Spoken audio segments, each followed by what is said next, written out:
All right. Welcome, everyone. Another episode of Old School Law. I am Dantron69K back at it again with some hot friends here. First off, I'm going to start off with my co pilot, Wolfman. Sup, everyone? We got up in the middle, Whales. What it do, everybody? Thanks for tuning in. Right up here above me, we got Endgame. We're in the end game now. And then over to my left in the dessert position for today is D. Thomas from NC. What's up? What's going on, everybody?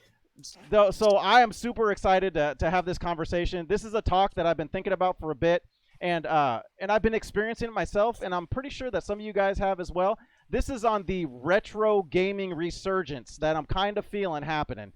Like, why is this happening? What might be the reason why it's happening? What's so cool about it? All of these things. So I just wanted to sit down. We're just going to have a couch talk about what we find so fun about retro gaming, why we think this might be happening, and then some of the other things that might be contributing to it. Sound good? Sounds great. Let's rock. All right. Bring it on. So first off, is there anybody that has one thing that they want to talk about? Just start us off hot with anything retro related, like a memory, or if you're seeing something that that's possibly triggering your idea on what might be the cause behind this. Let's just open this thing up. Don't all jump at once. One, two, no. Okay, I didn't want to cut nobody off. I see everybody. So check this out. So you talk about a whole bunch of games that's coming out, like a resurgence. So if you notice within the past year or two, you know how we've gotten Streets of Rage 4, we've gotten the Mighty Morphin Power Rangers Retro Resurgence, we got Teenage Mutant Ninja Turtles, got that whole remake. Well, it wasn't a remake, it was a new game, Shredder's Revenge. Rip. And then you have Double Dragon that's on its way. Then you have, the Marvel beat 'em up. So beat 'em ups are making their way back. I can't say that they never really left, but they weren't as big I don't think beat 'em ups have been as big in modern day gaming as it was back in the 90s. So you can see that they're making their way back. Now all they got to do is add some light guns and shmups up in there and we'd be good to go. Mm-hmm. Yeah, I feel that for sure. And the reason I think a lot of that is happening is because it's games that were already a success, and now they're trying to modernize them, but keep them in the same type of gameplay and flow. And then they're being successful at it. So once one has been good, like you brought up, like Streets of Rage 4, Shredder's Revenge, like they knew what they were doing. People are starting to copy it. Like now we got the Terminator 2 one that's going to be coming. It's not a beat 'em up, but it's a shoot 'em up and stuff. They've already been remaking Contra. I've got the remake of that. The Contra one's amazing. And Larson's really going to love this, is because what's the best thing about beat 'em ups? Oh, Multiplayer. dude. Multiplayer is all day. I was gonna say female characters, but multiplayer works. Hey, I'm not knocking that at all. You always pick the chick. We all know this, but the best. I think now, with people that are developing these games, are typically our age or something. So they went through, and as we grew up, everything was couch co-op. You sat with your friends, you played, you did the 4-screen split, on the shooters, the Mario Karts, the whatever stuff. You played with your buddies. That's what made games great. Well, now they're bringing up these beat 'em ups and stuff, and now you may not sit with your friends per se, but now online capabilities have allowed you to still game with those friends. And as long as these games have online capabilities, which there are some that are being released without, and I don't understand that. But that's helping expand these games, and then you're able to play with not just friends. If you want to play with randos, you can, but it's making those games more fun and more marketable because you're able to play with other people, and that's what beat 'em ups are all about, is lining up 4, or even the X-Men one that was 6-player. You get 6 friends playing together and stuff. So it's a good time for beat 'em ups. I agree with you, DT. Good times. I think 6 is the sweet spot. You don't really want to go too much more than 6 on one screen. It gets a little weird. Like Shredder's Revenge, I think, is like the perfect balance with 6. But hang on, Wolfman, I was seeing the wheels turning on your brain. What were you thinking there? So it's really, all this is interesting stuff, but there's an old adage in education: what's old is now new again. And it's the whole reciprocal or cyclical wave of this is an old tired cliche in the video game industry. You know, games like Centipede, which I still fire up on the Megacade and play and like. Now they're doing Centipede Reloaded with like, you know, 4K graphics and extra moves and like new power-ups. I mean, this is a like a tired, I think, trope in the video game industry. And I understand what D. Thomas is talking about. Like, you know, Streets of Rage was great on the Genesis, but now let's bring it back with Streets of Rage 4 and let's get the newer generation hooked on these games that we played when we were kids. I think sorry, Wolfman, you just triggered something in me. Yeah, no, go so ahead, please. I'm just think ranting. This is my thing. So this brings up a good point. So actually a question I have. So yeah, all these things DT brought up and all that, it's great. But do you find yourself being as excited as an adult over new game releases as you did as a child? And why is that? Do you think that might have something to do with what Wolfman said? For me, it depends on the game. If it's something that is just already near and dear to me, you know, I'm more open to playing something I'm familiar with, and definitely a style of play that I'm familiar with. I won't really go and branch out onto say some newer ones, but if it's a familiar name, I'm definitely going to look into it. Or if it's the same kind of style of play, and I'll give you a perfect example. Everybody knows I'm hardcore about Mortal Kombat. That's my number one franchise. Love it to death. And I have MK. The latest one is 1. I have yet to play it because I just am having a lot of time issues and stuff. But secondly, I didn't like this aspect of this assist system. I'm not very keen on that. And there's a lot of people that felt the same way. I'm very old school because I am old, and it's just you pick your fighters and you go. And so the thought of having other people come in and tag in and assist, they were trying to go the whole Marvel versus Capcom route with the tag ins and the assists, which worked well for those games. But I don't think they worked very well for Mortal Kombat. Now, I mean, I'm still going to play the game eventually. Yes, I'm going to, but it's just changes that they're making to certain games that either they work or they don't. You know, if that's an example that you can roll with. But to answer your question, am I going to go and play something that was as a kid I played? Would I try a newer version of it today? Yes, but it just depends on what all they change with it. Well, you're just triggering that too, dude. So like you were getting ready to, you know, you still haven't gone to play the newest stuff because you're playing the older stuff. Again, that's why we're having this conversation. Like, was there a reason to have this other one?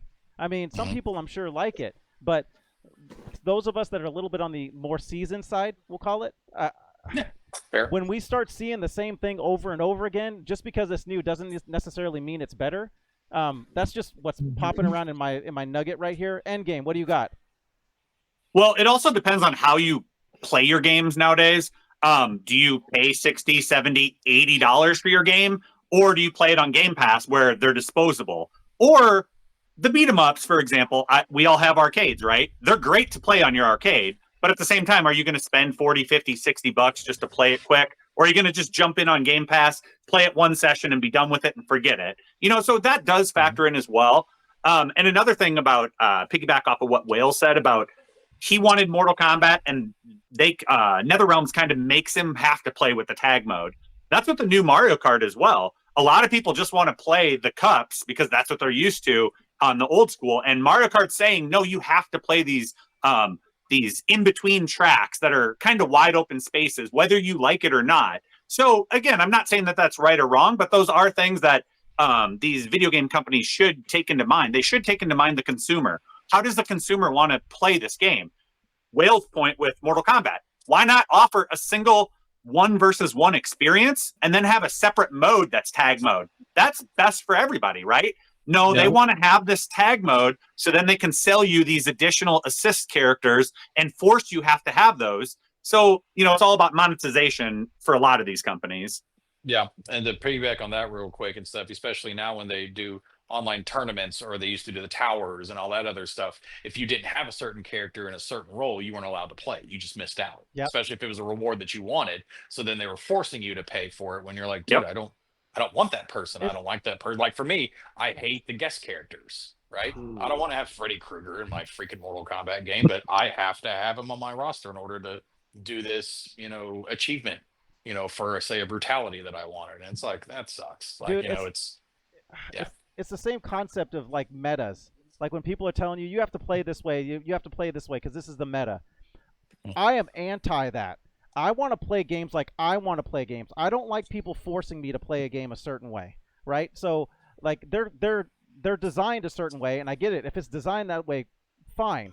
But I mean, don't be shocked if I don't buy that one. Like if I don't like that one, don't. If you force me to play a certain way, I'm not going to play it. I'm just not. I'm not interested in it. But gone are the days of the imagination, right? The imagination and the like you get what we give you is what it is now, and it's not in a good way, because back in the day it was you get what we give you because we've done everything we can to try and put everything in this one game, and here you go. Now it's you get what we give you, and by the way, you're going to play the way that we want you to play, and if you want any of the other stuff that we're offering to give you, you're paying us more. So that $70 game, Mortal Kombat 1, is now, if you're buying DLC and stuff like that, that is turning into $200. And you're like, what just happened here? And I don't even like this game. It's not even as good as the Mortal Kombat 2 that I have on Super Nintendo. Like, I'm like, that's I think, Facts. for me, that's what the resurgence is about. Like, people are starting to figure out, like, stop trying to force feed me all this, pay to play, all this random stuff that you're doing, like the live service options and stuff. I don't care. I don't want any of that stuff. So you're going to lose me when it comes to that. And are you okay with losing me? Because the problem is, what I'm seeing is us older ones, where we know it was like before. Now the younger generation, they want the convenience, right? It's the convenience, and they have a low. I won't say it. I'm not saying this in a negative way, but they're trained more to have a low. They can't focus on things as much, like one thing. They're constantly wanting to bounce and have other, and that's media that's done that to them, right? So it's really easy for them to instant gratification. I can download this. I'm cool. It's disposable. I move on to the next thing, and it's a sad situation for those of us that are a little bit older. When it comes to games like Mario Kart World, and how he was talking, like some people want to race on the cup. I get that. So they can bring it back with the DLC. Well, yeah, they can bring it back with a DLC, or not even a DLC, just as a regular update. You hear what people are saying about it. So he's like, you know what? We got the game out. We went a different route with Mario Kart World. We see, a lot of people are loving it, but dang, we see a lot of folks are saying they want to play the cups. So let's just give them an update, and they can play all these different boards on the cups. And then you got happy campers. So they can do it. Will they do it? I don't know. I mean, we're talking about Nintendo here. Yeah. And then furthermore, like I know Wells, I've heard through the grapevine that he was a very, very good Mortal Kombat player. And for him to be a big fan of that franchise and not really want to like go in on Mortal Kombat 1, that says a whole lot. And it's not just him. I've heard other people that weren't too pleased with it as well. So NetherRealm, as good as Mortal Kombat 11 was, it's like, okay, yeah, we need to bring it back and get these fans drawn back into this game. And that's one thing I hate about fighting games too. I love them and I hate them. I love fighting game because, like, Street Fighter 6, great game. But I feel like if the character was in, like, Sagat is now coming he's coming next month. But if he was in the game before, why not just have him in there, like, right off the rip? Right off the jump. Again, Seriously. like Dantron was saying, it comes down to a monetization thing. Like, you know what? We're going to deliver these 10 characters, and after that, we're going to drip feed the next 10 characters. So you really won't get the full Street Fighter 6 experience of a game until it's like 3 to 4 years old. That's when all of the characters have been released, all of the stages. Then you can get your hands on the entire game with all of the characters. I hate that it's like that nowadays. It's cool that they can add new characters. Like, let's say 3-4 years from now, if they wanted to add the Ninja Turtles to Street Fighter, that's pretty dope. But on the same front, it's like, dang, man. But that's how they're gonna monetize it, Yeah, yes, by the way. The mindset is to not give you a complete package day one, because we might lose you next week to something else because maybe our game's not good enough. So we need to, like you said, drip feed you. For example, Mario Kart World, right? The first ever $80 retail game in the modern era. And there's a lot of stuff missing. There's no like, what is it, 200cc, which has been in the last how many? Well, we'll get a free update at some point with that to then try to get you to pull you back into the game. It's like, well, why not have that? Or even like there's games that I used to play, like the Devil May Cry games. You would have these extra modes like Bloody Palace, right? Or even like the Resident Evil games would have those extra mercenaries modes. Well, now a lot of times they save that stuff for either DLC or, hey, we'll give you Bloody Palace a month from now for free, but we want you to hang on to you for that month. So you're going to stay entertained with this game. And it's like, why not offer the entire game as good as it can be? And that's why I want to keep playing your game for the next couple months, is because it's so damn good. And they wonder why they're failing. Go ahead, Wolfman. No, I don't want to interrupt. No, go ahead. You know, and listening to what Endgame is saying and D. Thomas, it's like, so I spent $80 plus tax. I'm getting an inferior game. It's missing modes. It's missing characters. I can't just get into the tracks like I want to. I got to drive these mindless, lifeless roads across, you know, this fake America to get to the next cup or whatever. And why should I do that? I'll just pop in, you know, like Double Dash on GameCube, and I got everything I want right there. All the modes I want to play. It's fun. It's just, you know, and I think people are starting to realize this, and a lot of people are like, yes, there you go. That's what I'm Exactly. talking about. Don't make me pull my two out like that too. I know. I'll whip them all out, throw them all over the screen. Don't whip it out. No. Yeah. Well, and we all remember, like, games back in the day, there were creative ways to unlock, like, the additional characters, tracks, modes. You beat the game, you do a certain sequence of events to get this character. I mean, again, hate to be bashing on Mario Kart World, but it's like, you just drive through this thing and it gives you a random character outfit. And it's like, that's not very creative. Like, I get it. I could just sit here and go through this 20 times in a row and unlock 20 character costumes. I'd rather be doing stuff. Make me beat 50cc. Make me beat 100cc. Make me beat this track in under this time, or take this shortcut in this track that I didn't even know was there. Where's the creativity in this stuff? Like, yes, there is some new stuff with the game. I do like it. There's this giant world, right? But it feels pretty lifeless. And you have, 50, 60, 70 costumes in the game. Why not give me 50, 60, 70 creative things to do to unlock those? Even if I don't care about Rosalina's alternate costume, I'm sure as heck, if there's a cool way to get it, I'm going to go out of my way to get it. But if I can just drive through this drive-through and unlock it, I don't care if I unlock it as much. All Nintendo has to do, all they got to do, and I'm pretty sure they're listening. They got people that are on X, social media, Facebook. They have to have people out there that's listening and reporting back. Hey, what are the people saying? All they have to do is like, look, after Donkey Kong Bonanza comes out in 4 days, 5 days, Donkey Kong Bonanza comes out, it hits the streets, bam. All right, let's let the fans know. We want people to draw back in on Mario Kart. Check this out. Let's make these, let's make the 200cc's. Let's make the mirror tracks. Also, let's make the cups so they can, if they want to race on this new desert level, they can race on the desert level 3 times. Bam, they're done.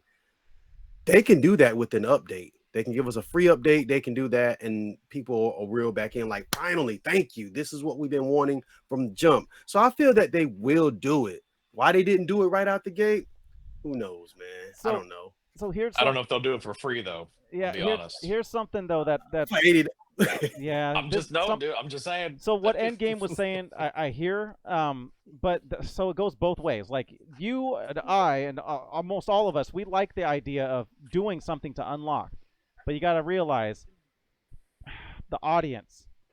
There's so many people that complain about them having to do a certain thing. Like, I can't beat this level, and all they got to do is live. I can never unlock this because it's too hard. That started in Destiny way back in Xbox One, where people complaining that they couldn't get Gallarhorn. It got really bad at that point. So, see what I'm saying? So there's going to be, it's going to go both ways, that plus and minus. But Mario Kart, again, there's lots of people that are saying they can fix things with Mario Kart World. They just need, okay, I know they have great creative people there, but I can already, just like you, DT, already see things that they could fix. Like simple things, like let people create custom cups. Like release all the tracks, and let's say I want to create a cup of 5 tracks that's all Rainbow Roads. All of them. Like let people make up those, and then you can join in and say, hey, we're gonna run this custom, those custom one uploaded from D Thomas from NC. It's all Rainbow Roads mirrored, right? And so easy stuff because they have it all. They've released it all, and they will do something. But like you were saying there, Wales, is it's going to be released under with some sort of monetization piece to it. It's just gonna. Yeah. That's You think so? Because if they're having to spend the time to do it, you got to get paid for your time. Maybe not, DT. You might be right. Yeah. I hope you're right. I hope you're right. I hope you are. Yeah, I'm hoping that that's what they do, but No, Wolf is like, no. No, Just- I'm going to tell you why. Because just like if you're following what Nintendo is doing, there's been a huge backlash with the key cards. Okay, the people don't like getting a game and having nothing on it but a 30 megabyte code. And people are venting and talking about it. And you know what? Nintendo just answered. And you know what they doubled said? down. They doubled down. There you go. We don't That's care. what they said? Yeah. That was their answer. That's how it's going to be because So- everybody was worried about third-party vendors because they're like, well, I mean, if we make the game and stuff, you're going to put on a key card. We're not going to get. Nintendo goes, yeah, that's right. That's So what we are Nintendo going to do. responded and said, so We Like don't to, care. to their, I to saw their an article. shareholders, Yeah. that they are doubling down. That's how it's going to be. We've So- heard the so- backlash, but it's so going that to makes stay. me think, how is it going to be going forward from a third party perspective? Because Is we it? already know Go ahead. we know that Donkey All Kong third-party Bonanza, accessories they've already locked machines with. If you have a third-party dock or third-party controllers, it don't work. Yep. And I've seen DT, the yeah, you shorts guys of- are doing that research, Yeah, dude. It's yeah, serious. man. Oh, y'all- I've seen the gnarly. shorts of some guy, and even just putting in a third-party HDMI cord from their TV to their actual Switch, not even a dock, won't work. But if Yes, you it use will. if you use Nintendo's HDMI, magic. oh, HDMI. Okay. I'm gonna have But to, no, okay. I'm saying docks too. I mean, Yeah, it's docks. a third-party dock. Nope. And even some of the third-party Switch ones that did work for that Switch, you use it for the Switch too, don't work because it's back encrypted and coded so that Nintendo made sure no third-party stuff will be working. I gotta research So this. here's Yeah. another thing too, DT. So Sorry. like you were saying, what is that going to do to third parties? Yeah. Guess what? They have no control. They have even less control over their software now because they have to give their software control to Nintendo because Nintendo is putting it on their servers. So Nintendo, if you want to play that game, you got to be up so if everybody's doing it and buying it digitally, all right, cool, but you have to still be having a good relationship with Nintendo for that to be able to be out there. Otherwise, Nintendo's like, oh, sorry, they can shut it down. You don't have any control at this point. Nintendo is like, seriously, Nintendo is becoming so much like a black hole where they're just sucking everything to themselves and they're not giving control. They want so little control. They're trying to control piracy by just being like, it's crazy. It's a crazy situation. But yeah. Nintendo is taking the heel role, and they are just saying we're Yep. going to be the biggest heel you will ever see in the gaming industry. Which right is now. why The we're way yeah. the way to take the control if they are the third party is to pay the extra $15-$16 for the larger cartridge, which It's that's still up to the Nintendo, third party. but it's still Nintendo too. They still Right. control the cartridges. So I don't know. Oh, and a point earlier that I wanted to touch on, Dantron, you brought up a great point as to why they unlock the stuff easily for people that don't want to put in the grind. An easy solution, let's say Donkey Kong Bonanza comes out, right? Mhm. Currently, Donkey Kong only has 2 costumes in the game. You have to think that they're going to add some new costumes, right? I would think to promote the Donkey Kong Bonanza. Instead of just giving them for free through the drive-thru, like I said, have some fun, creative ways to unlock them. But for your point, Dantron, like the people that don't want to, let's say, hit 5 opponents with a banana peel or something like that, make it coins. You rack up coins every track you go. Maybe it costs like 500 coins, which takes you a lot longer than doing this one challenge, but it's a good way to please both parties. The people like you and I that want a challenge to unlock this costume, and the people that I don't give a crap. Yeah. Like, for example, Wolfman, DT, we play Fortnite, right? There's challenges in the game to rank up your battle pass. If those challenges weren't there, I wouldn't play Fortnite. It's not fun enough of a game for me. But I enjoy doing those challenges. It gives me something to do besides just trying to be the best, right? Agreed. But there's other people, like my daughters and stuff, they play not to do the challenges. They play to win and be good, right? So it's Fortnite does a good job of pleasing me and them, where we can both play together and I can do what I want to do and they can do what they want to do, and we both are having fun. So there are ways to, make it work for everybody. Go back to like Rock Band and Guitar Hero. I enjoyed unlocking the songs by going through the different gigs and getting the 5 stars and all that sort of stuff. Well, there is a cheat code that you can type in if you have some buddies coming over, you don't have all the songs unlocked. Hey, let's type in the cheat code quick and let's all play together. That's great for people that want that, but I don't want that. What am I playing the game for if they're all unlocked already, right? Mm-hmm. So there are ways to please everybody. Yeah. I agree. I play like that. Like when it comes to Star Wars Battlefront 2, Fortnite, Call of Duty, I don't play those games for those missions, those in-game missions that you can do. Mhm. That's me, but Right. it's great that it is there for the personnel like yourself in game Right. that want to chase something. Like I want to feel like I'm chasing something. I want to go talk to this guy over here and then go jump over this for 3 times and only kill a person with a pistol. And I do that and I unlock the Banjo-Kazooie skin. If that's what you want to do, have at it. I just want to go in there and shoot people and get wins. But that's Right. good that they offer that. So hopefully if Nintendo does circle back and actually give the fans an update, whether it costs or whether it's for free, if they do that, and if they could somehow make those cartridges bigger, they'll be pretty good to go. I mean, Cyberpunk 2077, a third-party game, is one of the best-selling games on the Nintendo Switch 2. And you want to know why? Because the entire game is on the cartridge. It's a physical game. What? The whole No game is on the way. cartridge. I don't know if 15 years from now, if I'm going to be able to look at this. You see what the bottom says? That's a game key card. Both of these are game key card games. So I don't know in 15 years if when these servers, if they go down, will I still be able to play these games? And if the answer is no, we need to do something about it. Like all 3 of these games, even this one too, the game Bravely Default, this is a remaster, looks great, but this game also game key card.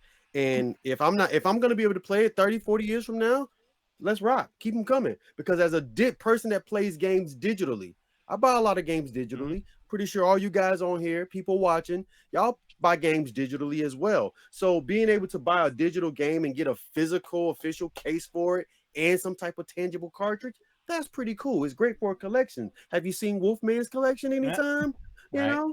So it's great to have that collection. But if 15 years from now, if this is just going to be a hollow piece of plastic, what difference does it make? So See, and that's what's part of this conversation is going to, is why people are starting to come to that realization more so than they have in the past. And that's why there's been a huge resurgence in the retro gaming industry, because at this points we were having peaks and valleys as it goes through. We were due for a valley, and now that all of a sudden it's been brought up that Nintendo fired pretty much the first shot where it's going to be digital. Even though you have physical, it's still a digital, because you need that key code to download your game. You don't have a game on that thing. Then Xbox, PlayStation, or whoever else is like, all right, well, if they did it and they sold out all their units, so obviously they're still selling it, then we can go that route too. Well, then you're going to start seeing a resurgence for players like me that I'm all physical media. I won't do digital. I don't, because I want my game. I want it to be there. And like you said, DT, if the server's shut down, what you pay for is gone. Whereas Tell if them I about have a the physical convention. game, The stock. what? Remember what we said? The convention when you bought Yeah. a game and it dropped. Yeah. 2 So minutes yeah. after he So bought it. just for my, so I went through. We went to the Southern Fried Game Convention. I have my list of games that I want, and I'm going through, and and I wanted to collect the 3 MotorStorm games on PlayStation 3. And I found a good condition of MotorStorm CIB. Case was good, the manual was in good shape, disc was all right. And so I'm looking it up, and they're saying the actual retail value is like $10, older game, whatever.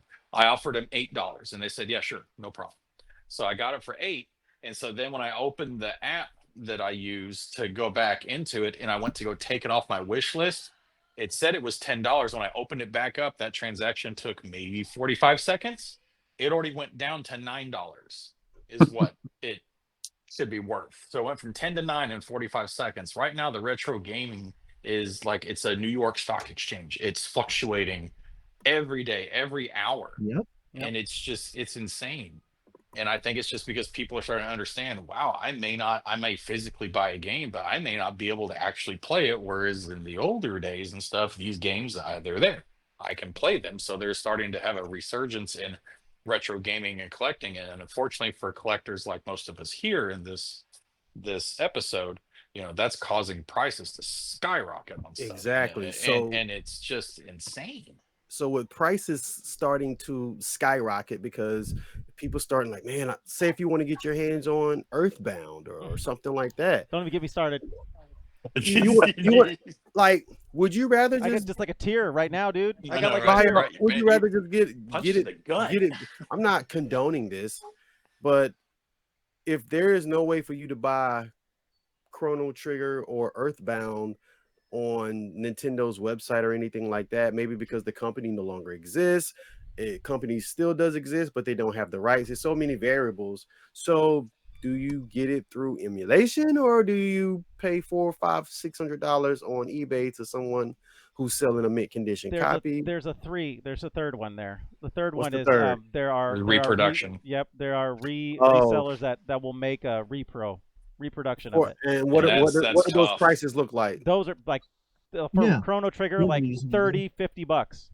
Oh, Yeah. that's not bad. No, Yeah. so but I'm not a huge fan of repros. I mean, Why as is a that? point, I just don't. I'm kind of a purist. If I'm gonna own the game, I kind of want. But it's the same game. It's still the same game. It's Yeah. still the software. It's still the same thing. But that's just me. But there is another option for people if they want the physical game. They can. But that's different than what we're talking about. Like Super Nintendo's way different than what we're talking about with PlayStation 5. Let's just or your Nintendo Switch 3 or Nintendo Switch 2, right? 3, right? It's Oh no. totally a different situation. Totally a different situation with Super Nintendo and Switch. It's like there is no reproductions on that because they're gonna brick your system if you do something like that. So Mhm. so let me just ask this question. There's another one of mine because it's gonna go into it nice and clean. Benefits. What are the benefits of physical and digital media? What are the main differences between the two that we see here as people that do both? So what do you got?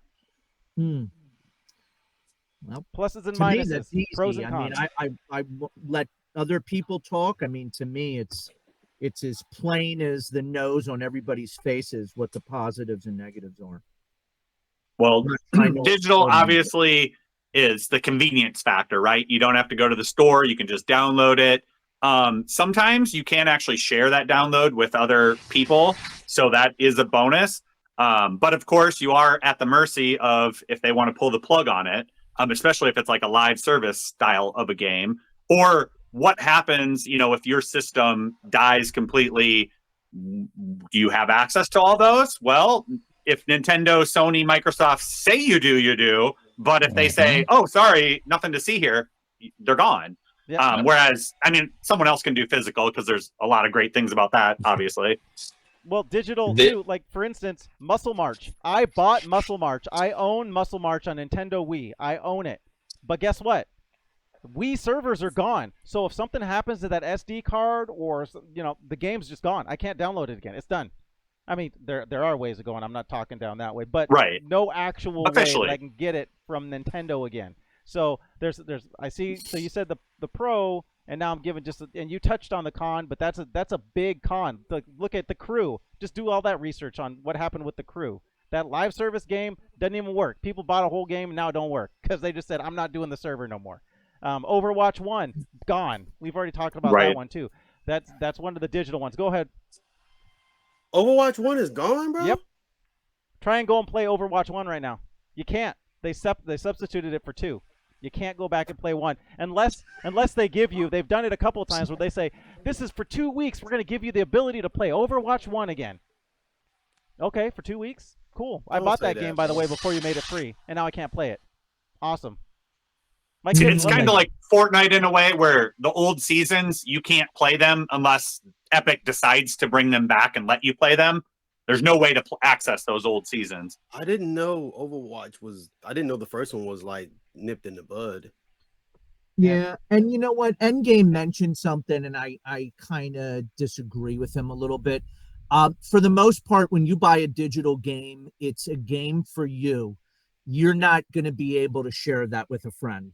You know, there might be some companies that allow you to share, but for the most part, when you're buying a game, you're buying it, you're putting it on your SSD, your hard drive, it's your game. And if Wales called me up and said, "Hey, Dan, I just heard that you got Black Myth Wukong. I'd like to play it. Could you send it my way to Florida?" I would say, "Sorry, Wales, I can't do that. I can't send you my SSD. You can't borrow it from me. You can't play it. You got to go out, pony it up." Sorry, that was my phone. So Yeah, no, 100% agree. That's a negative. That's a negative. Yes. If Dantron says, "Hey, Wolf, I heard you have this GameCube game. You have Resident Evil Code Veronica. It's my favorite game. I want to play it." Sure, bud. Don't worry about it. I'll mail it to you. Play it. Keep it as long as you want, and when you beat it, send it back to me. I could do that. It's my game. I own it. And to me, that is a stark contrast between a physical and a digital game. Yeah, I think what I was talking about is Nintendo. DT, you might be familiar with this. These game cards, these digital game cards, where you can like check them out, kind of to your other friends on your friends list or something like that. I haven't really experimented with it too much, but there are those capabilities if the companies decide to. But to Dantron's point, it's up to them. They can change that at any point with any fine print that they have. But to your point, Wolfman, 100% agree. In general, no, you can't give someone else your copy of the game like you could back in the day with all these retro games. Right. All right. Benefits of having physical. I concur with what what Wolfman and Endgame were saying. It's just being able to, here you go, man, bring it back to me next week and be done. Whereas if I got the game digitally, where cool thing about these game key cards now, I got this game, Bravely Default. Let's say Endgame says, "Oh, I want to check that out." So I can give him this game, right? He can put it inside of his Switch 2, and when it's inside of his Switch 2, he has to download it from the internet. When he has it in his possession and he has that game key card in his Switch 2, I can no longer play it. It's all him. So even if you want to take this back to GameStop and sell it, you can.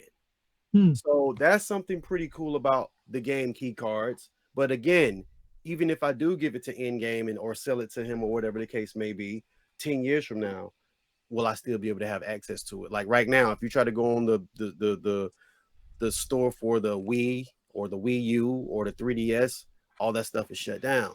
I mean, it's no longer available. So as long as it's still available, let's do it. But if it's not, go ahead. If it's not, then no.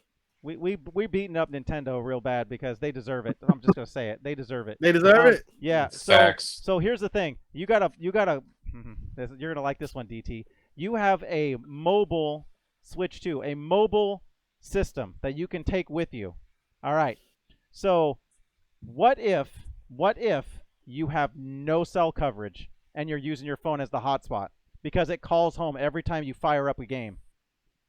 So that's the thing. People are out playing it, and they're using their phone as a mobile hotspot because they don't have Wi-Fi. They're using that to bounce through. What happens if you don't have that?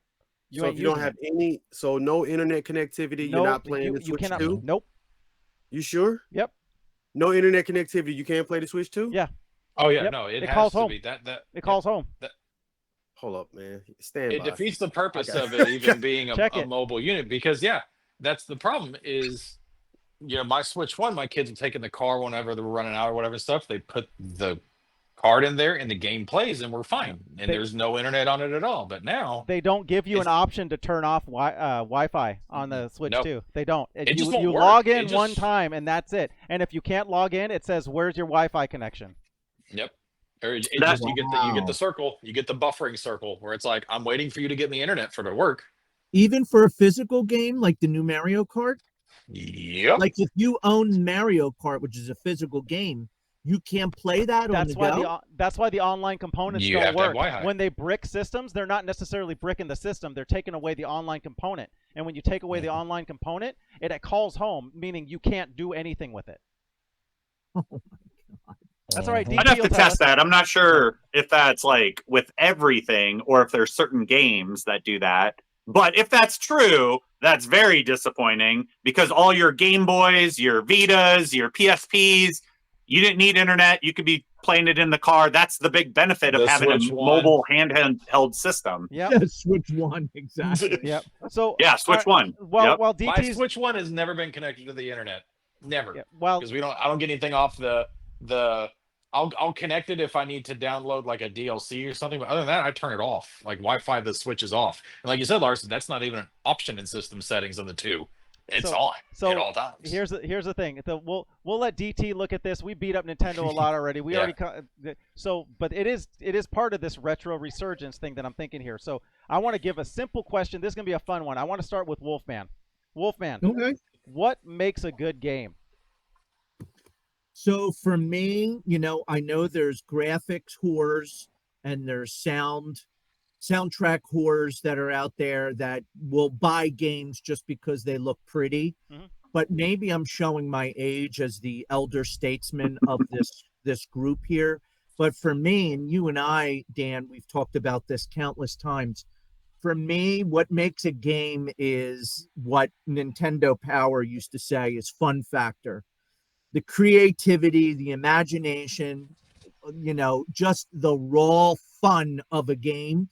And if it had good graphics and it had a good sound effects and soundtrack and all that stuff and game control, that was just a bonus. That just added to the overall score of a game. But for me, those old school NES, Genesis, Super Nintendo games, to me, they had that fun factor that I think is lost today. And a lot of these Xbox Series X and PlayStation 5 games, it's a lot of throwbacks. They're unimaginative. They, I don't know, they hold your hand. There's markers on where to go. I mean, you want to play a real Dark Souls game, Elden Ring game, play Ninja Gaiden on NES or play Hagani on Super Nintendo. You'll pull your eyelashes and your pubic hairs out. Or for you, with Wolfman, stuff. for you, Castlevania 2 Simon's Quest. Yeah, absolutely. I wanted to smash my head through the wall. I mean, but it was fun and I kept coming back to it. I feel like companies have lost their way, many of them. And to me, that's the most important thing for a game. Gameplay. Agree. Gameplay is a big thing, obviously, which goes with your fun factor. Yeah. One thing that I really like when I graduated from just the fun gameplay was the story and immersion, because I like some games like Dantron survival horror games. I wouldn't say they're necessarily fun. In a way, they're fun, but it's like you're in this atmospheric game and you want to be in that atmosphere. Or to your point earlier, where you said you like to play games the way that you want to play them. Well, Metal Gear Solid, the old ones, if you want to play it run and gun, you can't, because they wanted you to play it this way because that's how they designed the game. So there are applications where it's fantastic to force the player to have to do it. But that's because the whole game was built around stealth action or survival horror, So I would say piggyback off of the fun factor, what Wolfman says, I would say obviously gameplay and immersion, storytelling, all those sorts of things, what make a great experience for me for video games. So for me, same thing that you guys said, but I'm going to throw another one in there that's big to me, and that's controls. I have to be able to play the game and be able to use the controls that are. I mean, thank God, you're allowed to switch controls, like button layouts and stuff like that for certain games. Like, for example, your fighting games like Killer Instinct for Super Nintendo. I hated having the strong punches as L and R because I use strong punches all the time. I want those on my 4 face buttons. I don't want them up here. So I would Yep. go through and I would make the quick punch and the quick kick that I hardly ever use. Those were my L and R's, and then I'd use my mediums for these two, and then my fierces for my X and my A. So that way, when you're doing most of the moves in that game, your ultra combos and finishing moves, you use more medium and fierce as opposed to quicks. So that way, I'm able to make better usage of here instead of trying to get this up here to work. And it's the same thing with Nintendo. I don't see how people sit there and play D-pad here and they do the 2 fingers to the buttons. I'm always the thumb over. Like when you're Mario, you hold down the button and then you need to jump, you just It's push the the rest of your rock. thumb down on. The Yeah, rock. exactly. Where Yeah. you're rocking So, back and yeah. forth. Yeah, so that's how. But now you see people that are doing speed runs. They have the on the controller and they have it like in their lap, and they're just doing 2 hands. And I'm like, how do you do that? But you're able to because the controls are very good for that game, that system, and stuff like that. So for me to have a good game, especially another just example, Twisted Metal. I love the Twisted Metal series. The way that the button layouts work for the controllers and the way they made things work, most of those are on defaults because it makes sense with how it was held and then what usage you're needing to do for certain things. And then they added analog sticks for Xboxes and the next generation. Those open it up, and then you could expand on the games and make them even better, and just give you a better gaming experience. So for me to have a great game, it's got to draw you in. It's got to have a good gameplay / story, graphics and sound, and then just controls. Because if you can't control or play well in the game, then you're not going to want to play it at all. All right. Pretty much DC. everything that you guys said, I agree 100% on. It's cool that what Wells mentioned about being able to change your controls up. If that's his preferred way to play, then so be it. That's his way to play. But yeah, great controls, great graphics. Graphics don't really necessarily make a game, but I know a lot of people. The Order 1776, beautiful looking game, but some people didn't like it because of the way it was on rails per se. But if I can get great controls, graphics, you got a very immersive story, great storytelling, good narrative to follow, and it keeps you on your toes, I'm all about that when it comes to what makes a great game great. You know what I mean? And then one thing I didn't hear anybody say, I don't think, maybe you did say and I missed it, the music. If you got a good musical score, bruh, I'm telling you, that music can make or break a game. And to have some good music to go along with whatever you're doing on screen, that goes a long way. And to circle back very briefly about what you mentioned earlier, so I have this Switch 2 here, and I have it in airplane mode. Okay, good. It's in airplane mode. So as we booting up Gonna Mario, and so let's just pretend we're on the airplane. The ninjas might cut this Nice. stream. Yeah, That's all but right. you might It works. you Make might sure you already don't- be logged in first, right? Huh? Or does that not matter? Like No, if he turns on the system, does it log him in That's airplane mode. immediately? Yeah. You would have to have it in airplane mode and turn it off and turn it back on, Mm. right? Because you're already logged in. So That's what I was saying. because it So you- needs to so- verify it's you first. So you're saying turn this joker off. Turn- Yeah, yeah, in turn the airplane system mode and off. see if it turns back Yeah. on, if it stays in Yeah. airplane mode. So we're turning it off. We're holding the power. We got to confirm this. Power options, power off. And he left it in airplane mode, right?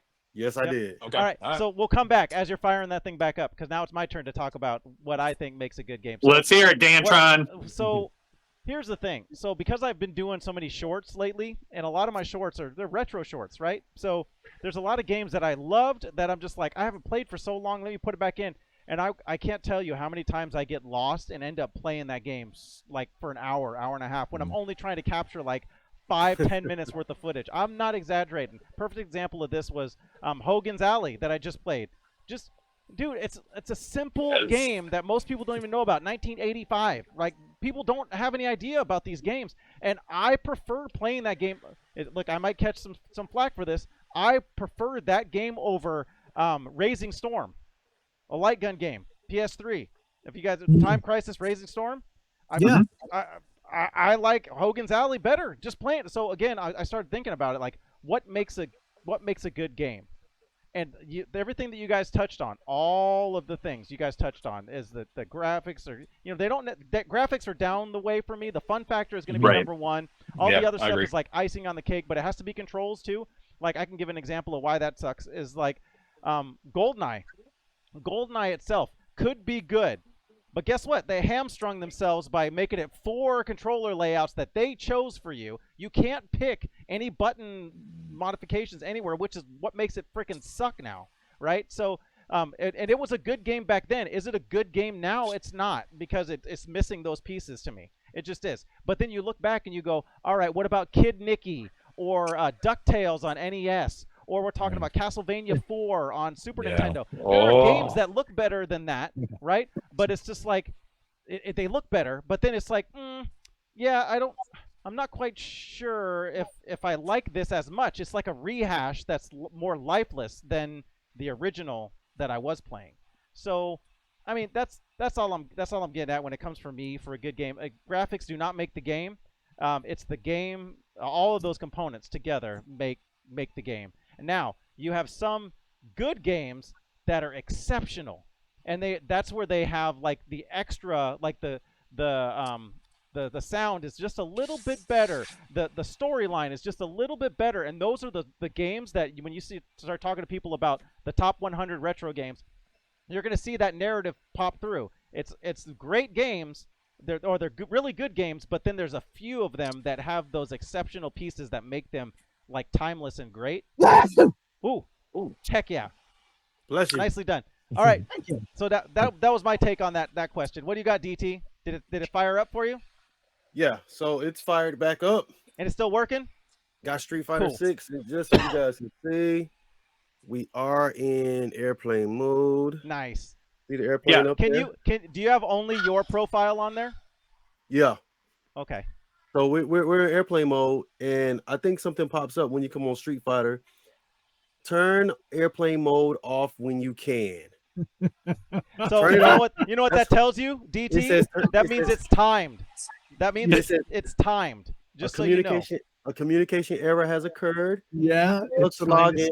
Start game in offline mode. Yes. Oh, you can do offline. Okay.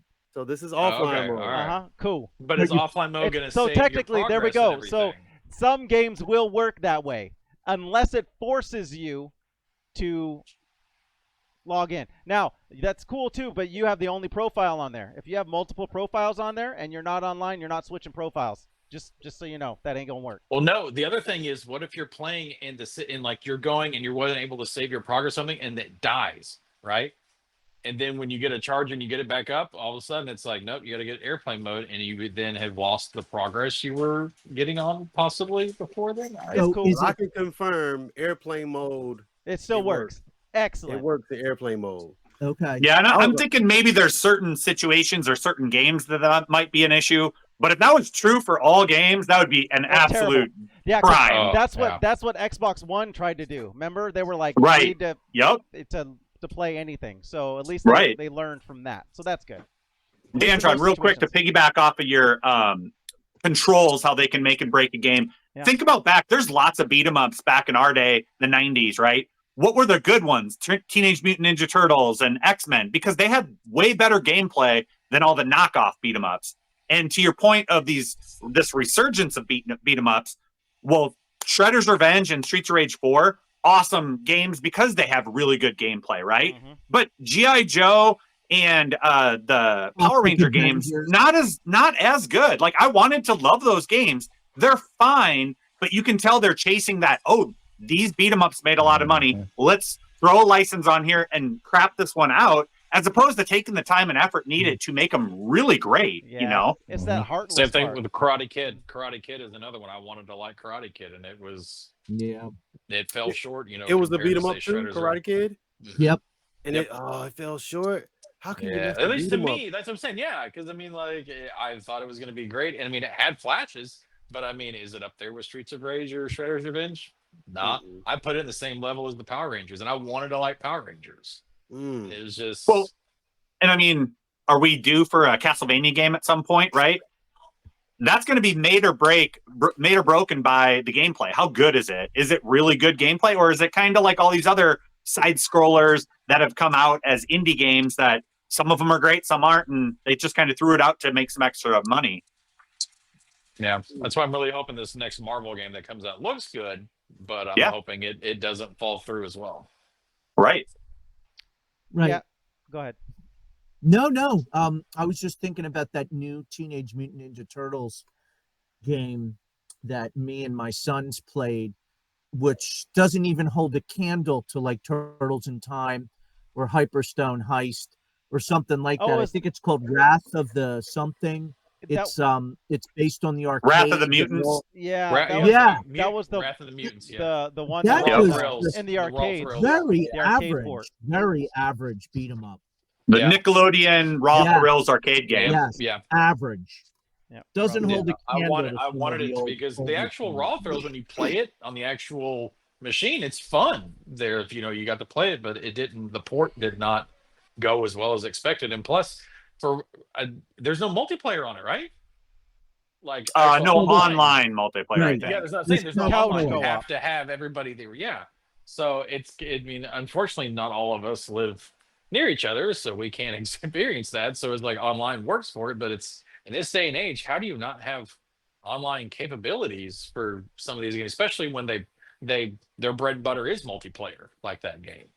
It just Yeah, makes no sense and to me that's an how arcade developers do that. experience. That's why you enjoyed it so much playing it in the arcade, because you're playing it with joystick and buttons. Whereas playing that with a controller, not the same, especially if you're just playing it by yourself on your big 65-inch TV. Yeah. It's a quarter muncher. You could tell it was a quarter muncher. Oh, cool. Right. And it doesn't translate to a good console beat 'em up. Yep. I got one last question because we're getting towards the end of the time here that I wanted to roll on this. If you guys are cool with it, I have one last question. All right. This is kind of it's a two-piece question, but it's basically just a two-piece like chicken. They're both good. So Breast and thighs.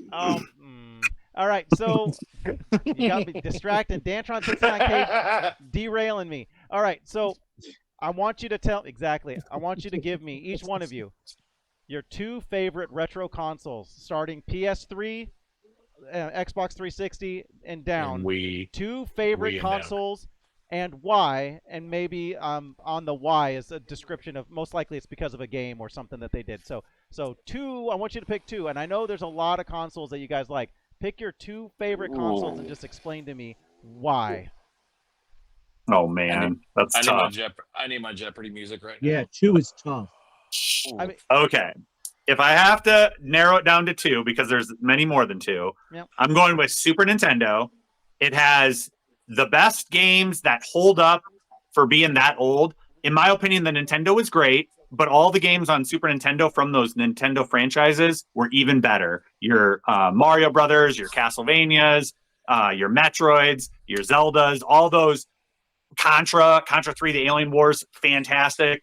And the gameplay is king on those. The graphics, yes, that's a long time ago. What is that? Almost 25, 30 plus years ago? 30 years. Like, those absolutely hold up still by playing them because the art style is so different. The music, yeah, there's way you can do a lot more with music nowadays, but back then they had to maximize the capabilities of the music, and it's iconic. So the Super Nintendo for sure, for fun factor, you can plug in your Super Nintendo, my Super Nintendo, and any of the games, and they work. My second one will be an odd one because it does not hold up very well, but it made me grow as a gamer, and that's the original Sony PlayStation. Games like Metal Gear Solid made me feel, wow, this is a cinematic experience. I'm playing a AAA movie on my PlayStation. A game like Resident Evil 2 made me realize, wow, this can be an atmospheric game that can actually scare you. Never thought in a million years a video game could do that. And then Final Fantasy VII was that game that just blew my mind. 3 discs. You get this like 100+ page instruction manual. This just epic adventure that you're going on with these cinematics, cutscenes that just, even though the game looked different, the cinematic like presented it in such a fantastic way that you imagine the rest of the game it being like that. So that's like a little odd one maybe for me, but I really liked it because of those games. Evolved me as a gamer, I feel like. Man, making me smile. Mhm. Good job, Who's Jamie. Good next? choices. Who's up? Are you still thinking? Wolfman, the wheel's still turning? I'm still turning because 2 is It's tough. I know it it's is tough. It's tough. It's and tough. and it's Oh, not. If These you said don't. 3, it would be easy. If you said Yeah. 3. yeah, You know what? three me. would be Three then. easy. Give me 3. No, we'll go through. I'll blast you with 2. Wolfman, No, I give you some I'll do time. it. All right, to let's think. hear it, I give DT. you some time Your to think. question was 2. Bring the heat. I'm Go gonna ahead. go with the Super Nintendo because, like Endgame was saying, that catalog is like, I feel Mhm. like that was peak Nintendo. Mhm. First party, Yeah. stellar. Third party, stellar. A lot of the games that were in the arcade we got on the Super Nintendo looked amazing. Mortal Kombat 2, we got blood. It outplayed the Genesis version. Oh, everything about that Super Nintendo. I had the multi-tap. You had the Super Scope 6. I mean, you had so much cracking with that Super Nintendo. Great campaign, great games. It just a core memory of my childhood when it comes to that Super Nintendo. So that's probably one of the, if not the best Nintendo console they have ever made. And I always find myself saying, man, if Nintendo just go back to the SNES days and just make a catalog like that, because they had a strong console and they had a whole launch of games, third party and first party. They were untouched back Mhm. then. That's my Mhm. first one.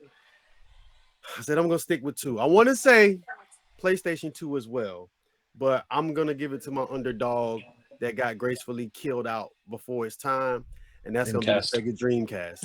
I'm gonna go with the Dreamcast because when 1999, when that, you had to be here to live it. You had to be there.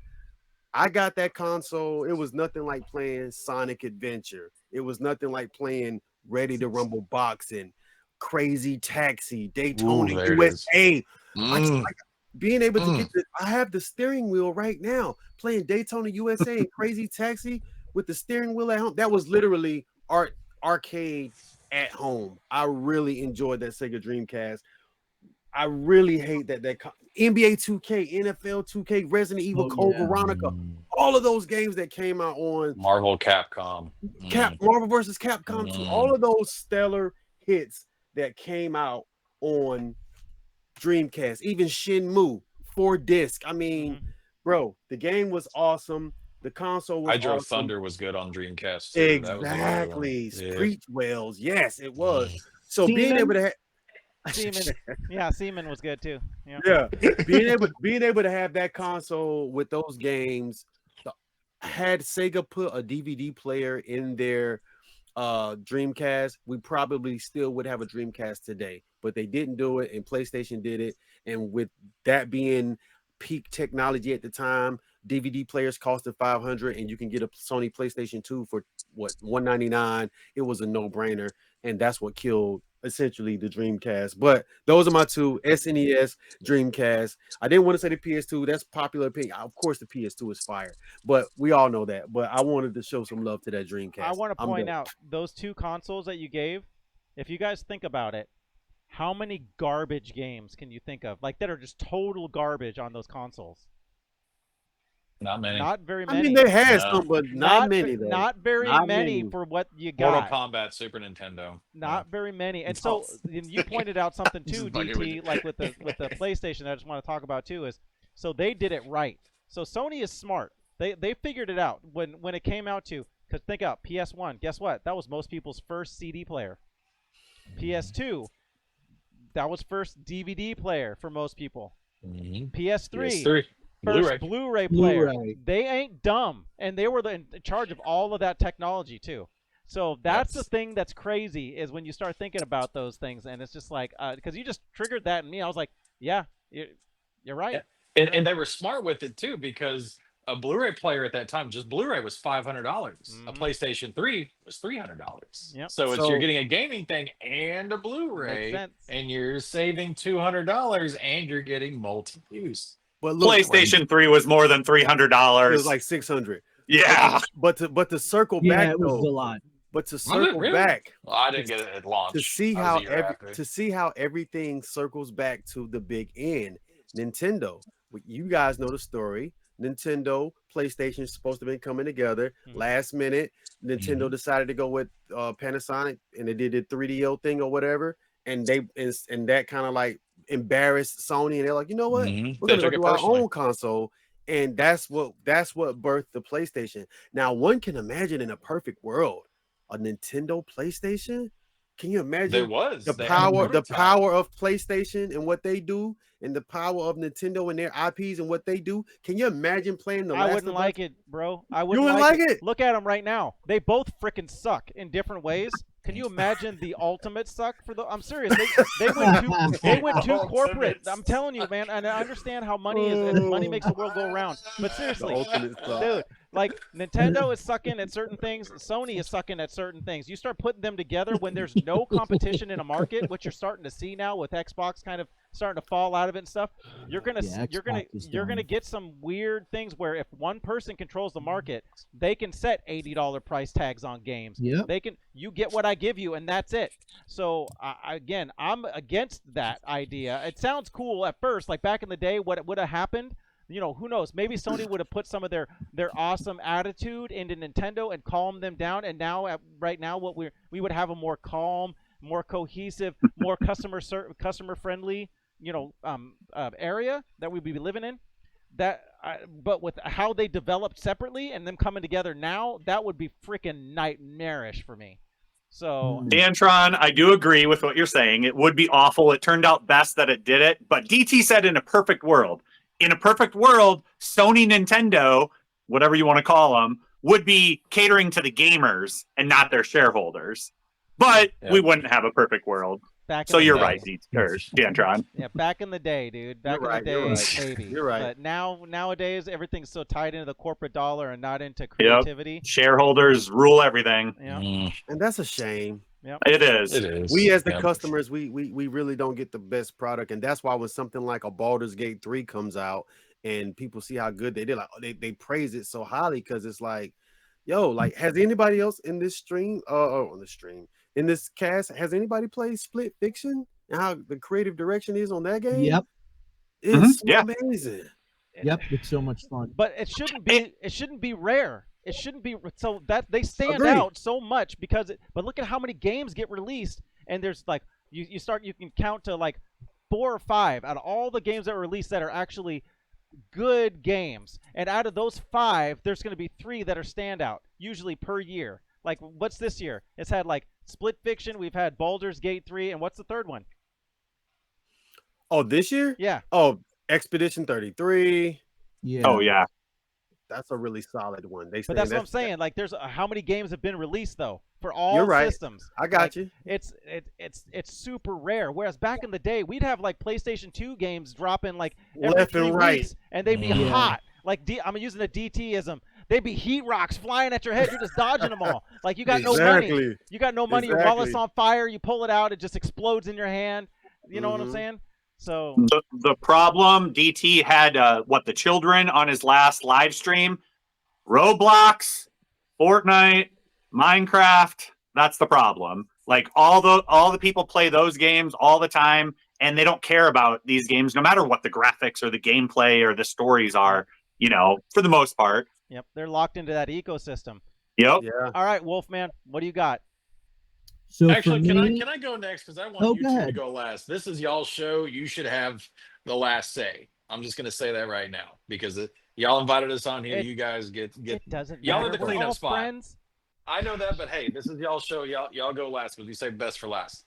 So I'm gonna go, and if we were doing a 3, the number 3 would have been Sega Genesis. I love the Sega Genesis, but I'm going to give the nod, number 2, to the Super Nintendo.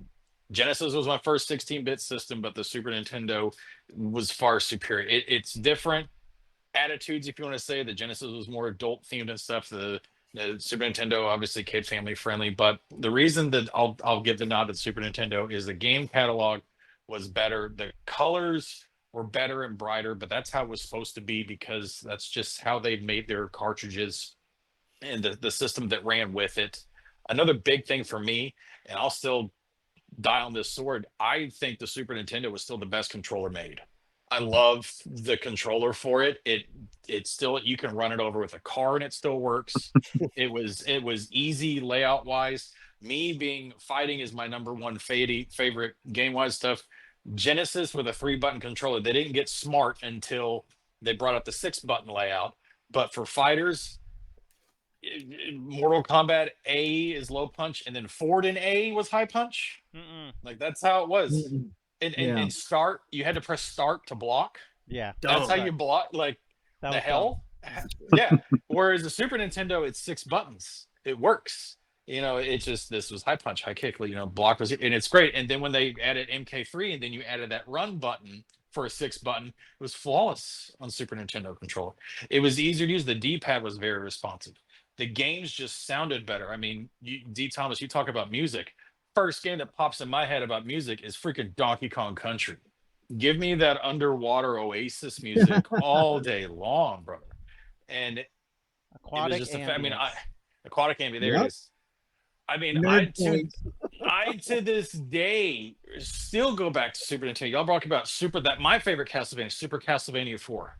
I love that game. It is You're absolutely welcome. amazing. Yes, exactly. You got a hell of a deal. Me too. Because it's already, yeah, right. It's already gone up in $12. But anyway, you want to talk about fluctuations? It's great. And the other thing with it is, especially when you got the 4-player tap with it, I had more fun with multiplayer experiences with Super Nintendo than I would have with the Genesis. Yeah, don't get me wrong, Streets of Rage is still one of the top beat 'em ups and everything, but you have Turtles in Time, Mario Kart made that experience better. The sports games were better on Super Nintendo. Like King Griffey Jr., that was an amazing baseball game back for it and everything. Home Run Derby on it. Killer Instinct was great. Even some of the other ones like Battletoads was better on it. Yeah. And then like for me, like so the Capcom games were amazing on that, like X-Men Mutant Apocalypse. It was just, it was in Yes. your face, and it was just amazing games. So the Super Nintendo is going to be the second best for me, and then for my number one system, I'm going to cheat, and I'm going to say it's Ooh. PlayStation 2, because you could play PlayStation 1 and PlayStation 2 on Sony Ooh. PlayStation All 2. right. Well But done, anyway. sir. Well done. But I will stick. I'll be fair though, and say that the PlayStation 2, that one for me at that time coming out, I was just finishing high school when that came out, and so going into college, going out into my own, and then getting that system in a game that sticks out to me, and I know it's a sore subject with you, Dantron, is just Grand Theft Auto 3. That was my first open world Yeah. experience where you didn't have to stay along a guided path. You didn't have to, be set and do a certain amount of things. You could just go and do something, whether it was game story related or not. Did I feel like a firefighter and going putting out fires? I sure as shit did. Did I want to go get a little extra cash on the side as a taxi driver? Sure, I can do that. And then I can go and buy more weapons to go complete missions and stuff or whatever. Pick up a prostitute. Yeah. Exactly. You could get your stuff and then go out and kill her and get your money back, and maybe what else she's done that evening and everything. It works. But anyway, To be that fair, game, I don't hate on Grand Theft Auto. It's just not my style of game. Yeah, Now, I'm gonna tell you, once Grand Theft Auto 6 comes out, that's when I'm gonna push for possibly, you guys are getting on me for not having a PlayStation 5. That's the one game that I'm wanting to possibly get a PlayStation 5 for. But outside of that, there's nothing on there that I would want, like that I can't And play it's on PC. because of the graphics for killing the prostitute and running her No, over and getting your it's money because- back. It's because The of graphics are multiplayer. finally there for No, you. It's because of Yeah. multiplayer. I want to play that with you guys. I want to run around and have you guys driving around in a bus, and then me just decide to jump out the back all of a sudden and knock an old granny off and then run nah, off again. you can go get a van and you can pick up multiple prostitutes. That's what you're going to be able to do and Just stuff. saying. And then just, but okay, so that was just one game for PlayStation 2. Twisted Metal Black, another amazing game for PlayStation 2 that I really, really enjoyed. Other than Mortal Kombat, I'm going to be honest, PlayStation 2, those 3 games were actually shit. I wasn't a fan of them except for maybe Deception. But I'm going to say the Shaolin best Monks fight- was good. That's not an actual Mortal Kombat fighting game. That's a Oh, experience. But anyway, Deception. but I you're like there. Deception. Yes, that is Deception's the best of the 3. Shaolin Monks is the best Mortal Kombat game on PlayStation 2. But anyway, what I'm trying to say is, for fighting games, and I'm looking at some of the games I had and everything, honestly, Tekken was amazing on PlayStation 2. Tekken Tag was great. Tekken 4 was amazing, and then Tekken 5 was amazing and stuff. Because then when you got to 6, that's PlayStation 3.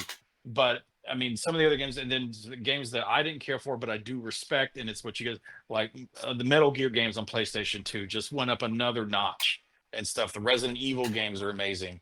God of War came out and stuff on PlayStation 2. That's another amazing franchise and stuff that I need to get into. But for me, and it's the controller too for it, because again, I'm just a big deal on that.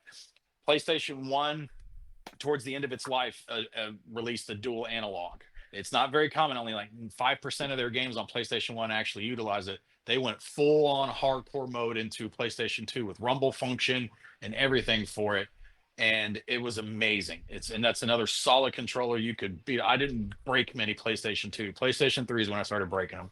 But but I mean, Super Nintendo and PlayStation 2, I still have all my original stuff. And then another thing that I forgot to mention on Super Nintendo, I'm sorry, I'm dragging on stuff. DT, you talked about Super Scope Skips or Super Scope 6. Mario Paint was an amazing game for Super Nintendo using the mouse and stuff. I would go and do the music editor on it or play that Flash Water game. I would play the hell out of that, and I enjoyed Mario Paint. And it wasn't even a controller; it was a freaking mouse and a mouse pad. You know, Pause conversation for a second. I'm gonna let you go back.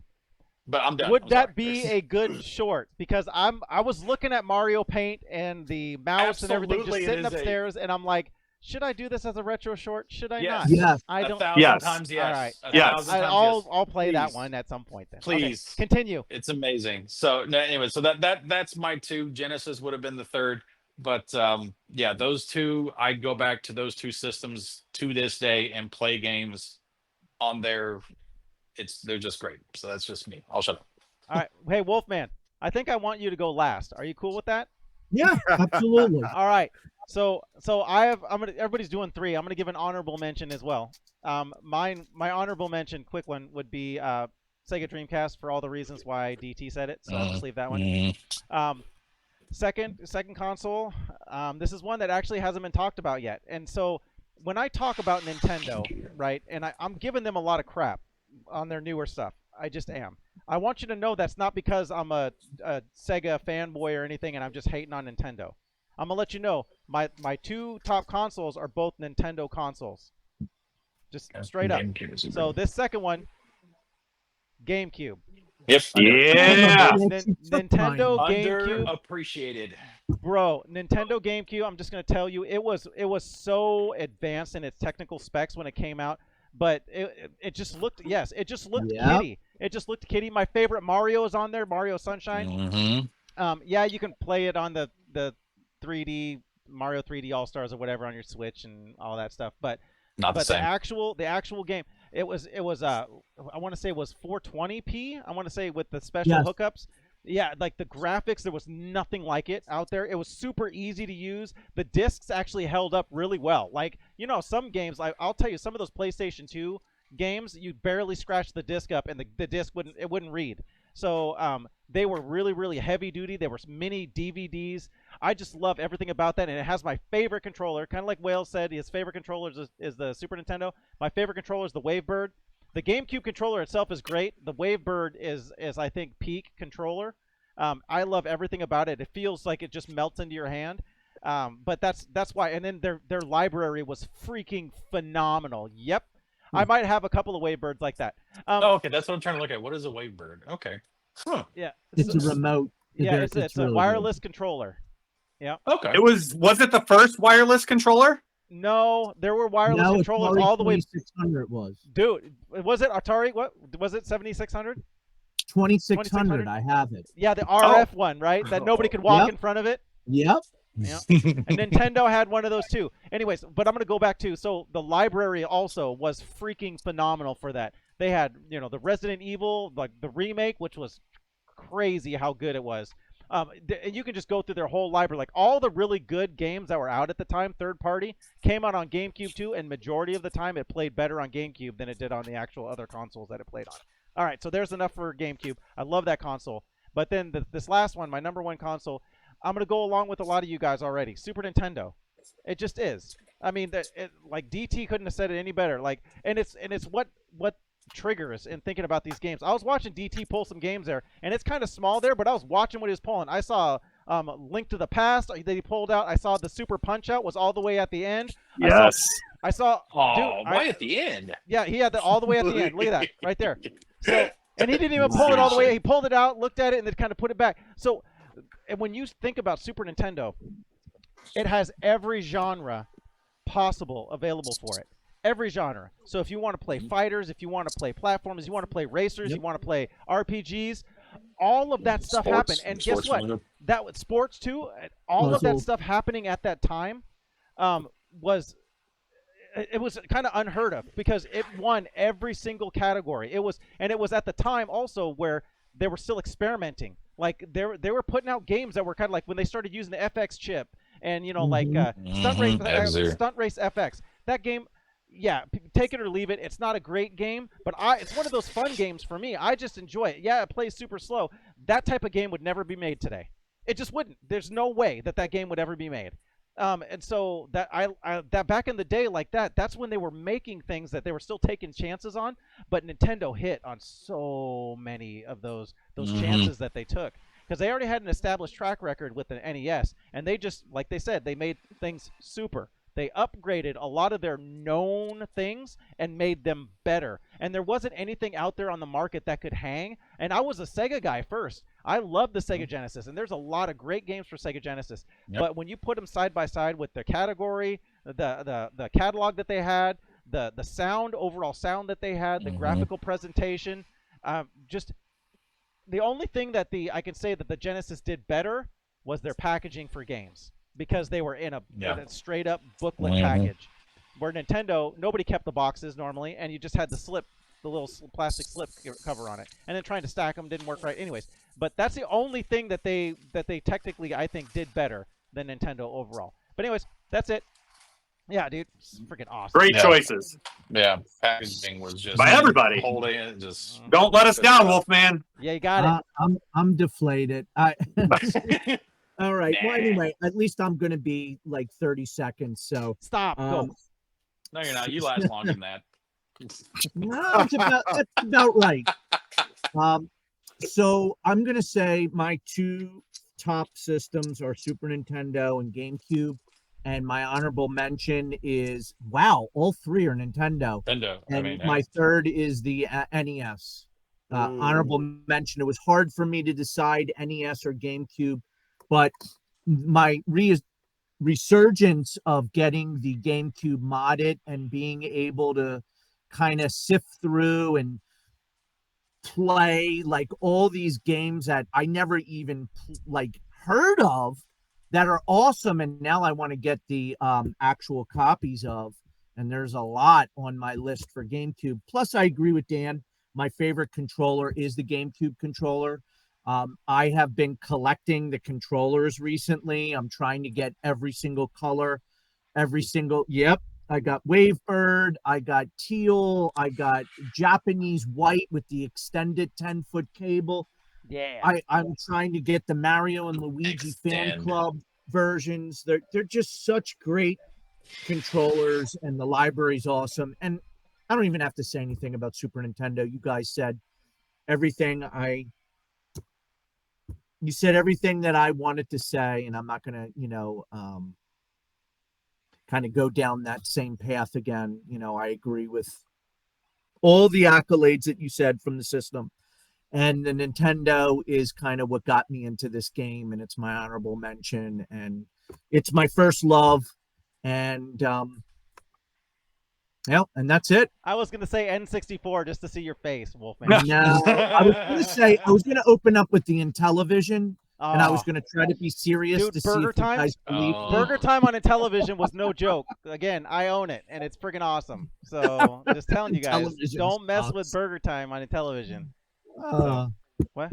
And Dantron mentioned Super Nintendo took chances. GameCube still took some chances, like with Luigi's Mansion, a AAA game without Mario, and even like Wind Waker. That was a pretty big risk for the Zelda franchise. Yep. Amazing game, bro. Dude. Oh my God, DT, the best Zelda. My favorite closet, Zelda. you closet collector, you. So I want to ask before we wrap this up. I want to ask Dantron and Wolfman. So in game, you have a Switch 2? Yes.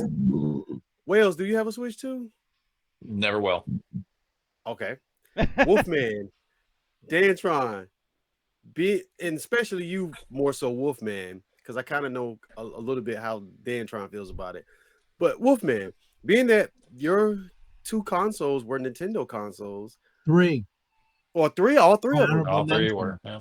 Do you echo what Wells say about never owning a Switch 2, or do you want to get a Switch 2? So I was very much against it, and then I saw a friend had one, and I played it, and I absolutely really loved. I gotta be honest with you, Mario Kart was really dope, and I'm a big fan of the Switch, and Oh, yeah. I feel like Switch is great. yeah, the Switch 2 really, aside from not being OLED, it Yeah. one-ups everything that the original Switch had. Mhm. So, I mean, I would lie to you if I said I'm never going to have one. I mean, I have every freaking thing Nintendo's ever put out. So, at some point, maybe when the price goes down or they put out an OLED version or some more first-party games start coming out that I'm interested in, I'll probably get one. I'm on that. Dantron? I'm on that way too. Like right now, absolutely not. But for me to lean more towards getting one, it'll be more like, again, like Wolfman says, it kind of depends though on how they go with their media, because I have to understand. So if the price is right and I understand, I'm only going to get 5-6 years out of it, and then they're going to close down servers and you're going to be done. Because that's that eventually that's what's going to happen if they have it so tied into online sooner or later, and it might be 10 years, 15 years down the road, but then it's just going to be a brick sitting on. So I have to understand, just like when I go and if I'm going to go and put a few dollars in at a gambling table, right? It's entertainment, knowing that it's probably going to go away. I'm leaning more towards that. But it really does tie into what they do with the physical games too, because they're pretty much just saying physical's done. We're done with physical. It's all going to go eventually digital. We're just trying to appease the masses for right now. But again, I'm not one that likes to be pushed into doing anything. I don't like being told, you take this and you don't own it and you be happy. I don't like that statement. And I don't like it enough that I'm pig-headed enough to say I will not buy one.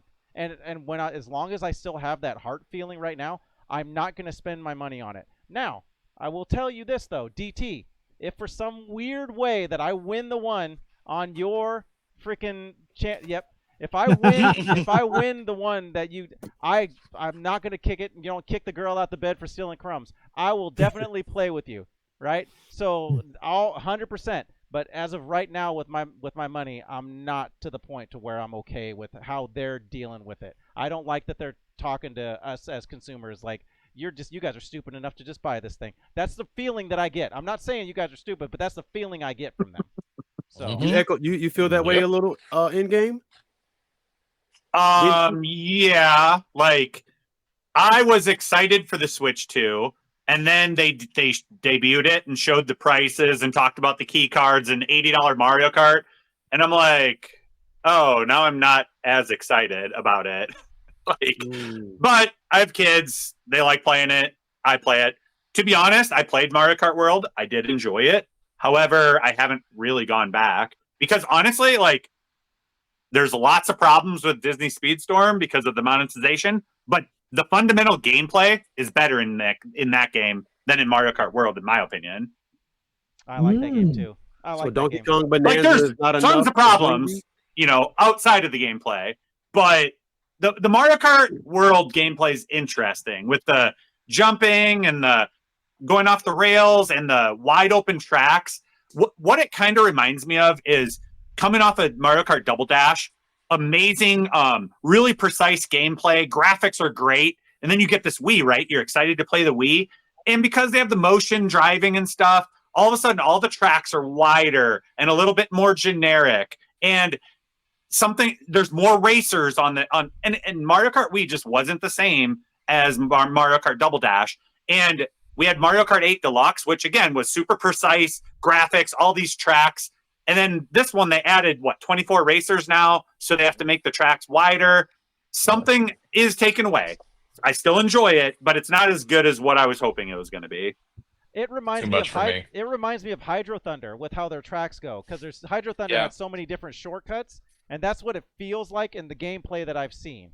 Is like there's a lot of that. Once you figure out a certain path, though, like this is the fastest path, and it's really cool flipping back and forth, bouncing off a chain and getting around. But then I'm like, but that's now you're missing like a whole other part of the track because you've already figured out that this is a shortcut. Like there's part of Hydro Thunder that I play, I don't ever see that part of the track no more because I already know the shortcuts that are the fastest way, and I just take that. So I mean, it's still great. Don't get me wrong, but it's more like, is it really that open? Because it's only open for a short time until you figure out those points, and then it's like, nah, all the rest of that stuff is ignored. So, I mean, again, I'm just a nerd, I guess, gamer. The 24 is too chaotic. That's just too much. I think it's don't- awesome. I think that's awesome. It is crazy. So Wells, why It's too won't you much. ever get one? I want to hear your point of view. You don't own anything. I mean, everything has to be done on internet, and the fact that I can't put a key card in and the game be on that key card. If like you said, when that server is gone, that game is gone.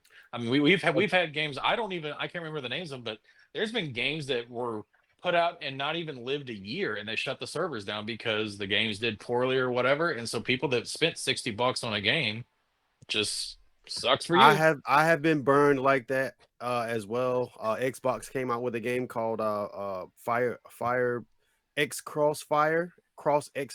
That's probably They came out with the game. I supported it. I paid my money for it. They had a campaign. One dev made the campaign and another dev made the multiplayer. The campaign was very great. I didn't finish it. The multiplayer was horrible. Controls, garbage. Xbox, they decided that the game did poorly, and as a customer, I paid for that game. Mm-hmm. I didn't get no kickback or nothing. So now I'm out of a game that I paid for. I feel violated. shafted by that. You Yeah. got violated. You're So that's violated. why, when if I get hold of something emulation, I support developers, but I'm like, come on, bro. They'll stick it to you just as quick too. Yeah. So DT, I got an ask for you. The next Switch 2 game that you buy, I want you to be in airplane mode. Physical game. I want you to be in airplane mode and try and put it in and play it. Okay. Ooh. Because I can almost guarantee you're not going to be able to play unless you log in. So To be fair, there are a lot of disc games for PlayStation 5 and Xbox. If you don't have internet to download the day one update, exactly, I don't think you can play it. It wouldn't. Some of them won't play, but majority of them will. Like they'll still play, they're just not patched. So Right. But that's the biggest thing that when I've read about the Switch 2 is that the first time in particular when you play something, even if it's a physical game, you have to be online. There's no putting it in when you're in airplane mode or you're in the mountains, because it has to log into your specific, and it locks it to your online, basically your online persona. It has to be able to lock all those things to you. Then if you're logged on your Switch at one point, you go, okay, this is the only system that the only name that this is on this Switch. So all right, we'll give them all access to as much as we can. But I believe Mario Kart World was that way. You had to do the day one patch to actually play it, because I think they wanted to prevent people from getting it early and playing it. So I believe they did do that. Yeah, and then people that have done the MIG switch, you know that one. That's the bad one, right? But people they rip the game and they have it on the MIG switch, but each game has a specific numerical number attached to it. And they sell that physical game to somebody else.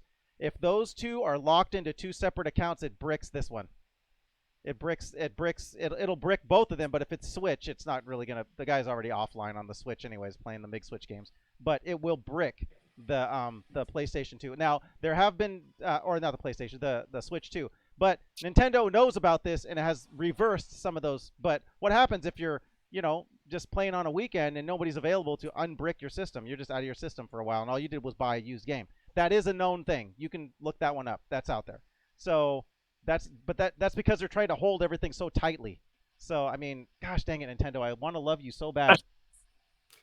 So that was part of my answer to your question, DT. Was I Right. don't believe in renting what I buy.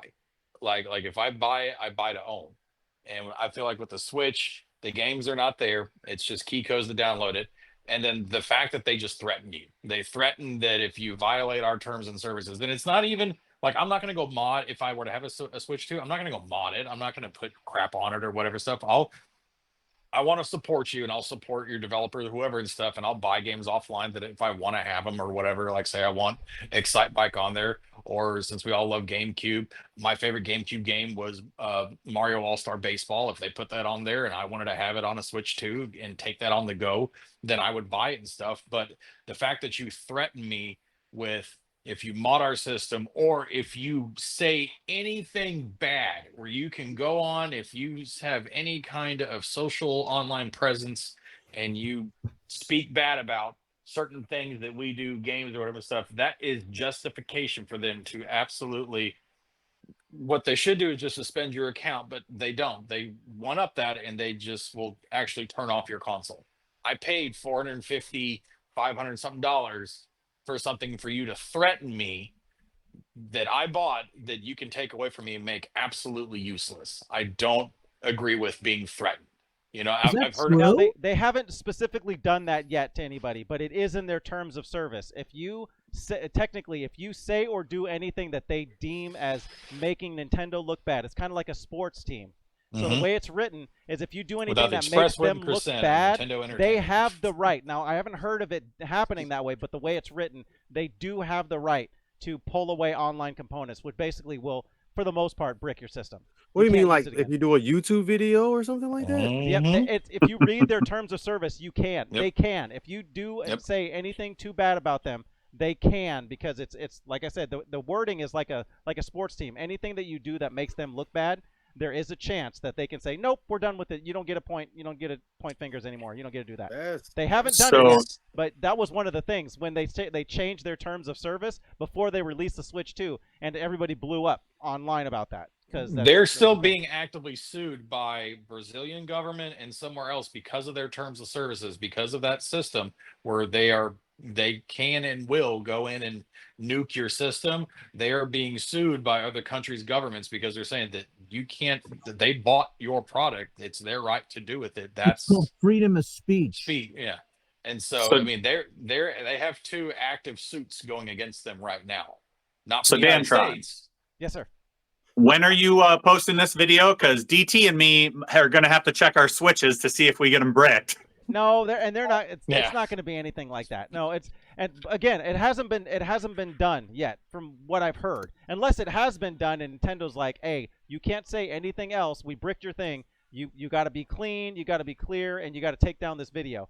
Then we'll give you your Switch back. I could see something like that happening and it being like an NDA situation, but it hasn't been documented anywhere that actually has happened yet.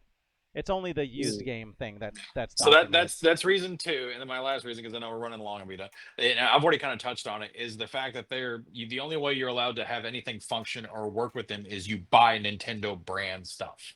They're not allowing third parties or other companies to come in and offer accessories and stuff. Nintendo has got it rigged to where those won't function. You have to buy Nintendo brand stuff for it to work. If it's not Nintendo, it's not going to function. So I've already watched the videos and people have actually proven this, and they're saying use your money wisely on third party stuff, but they just let you know docks won't work. This won't work. Third party controllers, wireless controllers won't work Yep. on the and, Switch and too. docks too. Docks were a docks. big one, right? Because you just plug it into a dock, like Docks were the cooling big- docks yep. that they used to have and stuff. They won't. Mhm. There's a special, like, everything is numerical. So if they don't allow you to, if that dock doesn't have it, it will not charge your Switch. It won't want. There's no pass through on it. It's The input won't work on your TV. Everything, even if everything's fine. That's ridiculous. I never. Yeah, I gotta It's look just- that up. That's Like, crazy. and like, yeah. So I mean, like, I'm a huge. That's out there too, Nintendo was DT. You can find that one. Yeah, Nintendo's my first love. Yeah, I've seen their shorts and videos on YouTube. Anyway, Nintendo's my first love. NES got me into gaming. It's where I am now because of it. Super Nintendo made things better. You know, in 64, meh. And then GameCube, and so like you see a slow, steady rise, and then I didn't get one. Switch one, I love. My kids love Switch. I've got like 30 something games for it. We have a great time. They can use that. Now it seems like they're taking away the mobility of the Switch, and that was the big selling point for it. It was, So like, do I have Wi-Fi in my car? I do. So would it work in my car? Yeah, but it's like, I shouldn't have to have that though. It shouldn't be ETing it every time it gets turned on.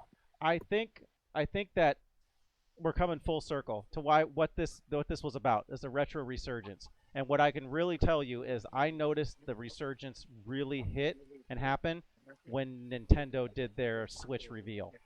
I've told this story before, and I'm gonna tell it again. I ordered a game, and at the time the game it's a little bit of an expensive. I got disc only, and so I was like, all right. And the game, I got it for a pretty good deal, but it was right around what the going rate was, $60, and that I got that on a Monday, and it was shipped out.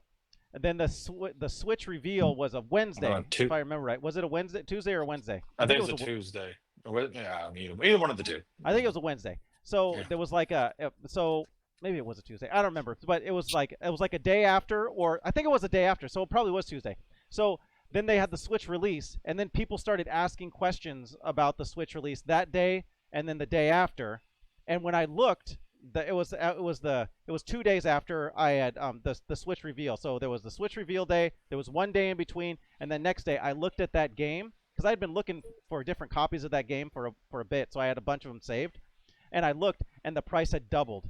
It went from $60 to $120 just after this, and then I went, that's weird. And so I looked at all the other, and these other games that I was watching, almost all of them went up at least 30%, every single one. And so that was when I started going like, all right, what's up with this resurgence on pricing? Is it because, and again, I've said it, I think it had something to do, and I think this retro resurgence, especially for people our age, is we start to see like the physical copies that are out there are finite now. Like, that's it. They're not making any more like legit GameCube games. They're not making any more legit SNES games. So when you have this huge group of people that got shocked into the reality that physical is going away and it's all going digital, I think that's what's hit up the resurgence. And normally it's like this, and it's still kind of like that, but I see it more going like this and just keep going up, because as it continues, there's going to be less and less out there. And then people are still trying to do it.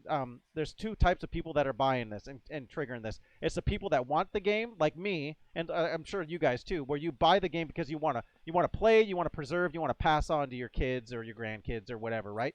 And then to share the memories with that. Then there's the second ones, which are resellers, which aren't necessarily helping the market, because they're buying this stuff at high value already, and then they're reselling it at high value. And then everybody that like us that want to have the game, and you don't ever see that game, like Rule of Rose, you might see that for sale like 5 or 6 times, like at a legit okay price, but then you're going to see it like 10 other times, and they're all going to be freaking astronomical. So it's like, all right, well, I got to buy it at this kind of high price just to try and own the game, right? And so I think that's what's triggering this resurgence in retro, is the fact that you don't own newer games. Like in PC, we've just understood that, right? We've been downloading PC games forever, and yeah, but it's a little different than them just shutting down random servers. Like, you don't hear about, necessarily, like Friday the 13th, set that aside. Yeah, they shut down that server, but guess what? They put a patch so you can still play it via VPNs. It's not totally gone. Whereas Friday the 13th server shut down on like Xbox or any of those other ones, you don't have that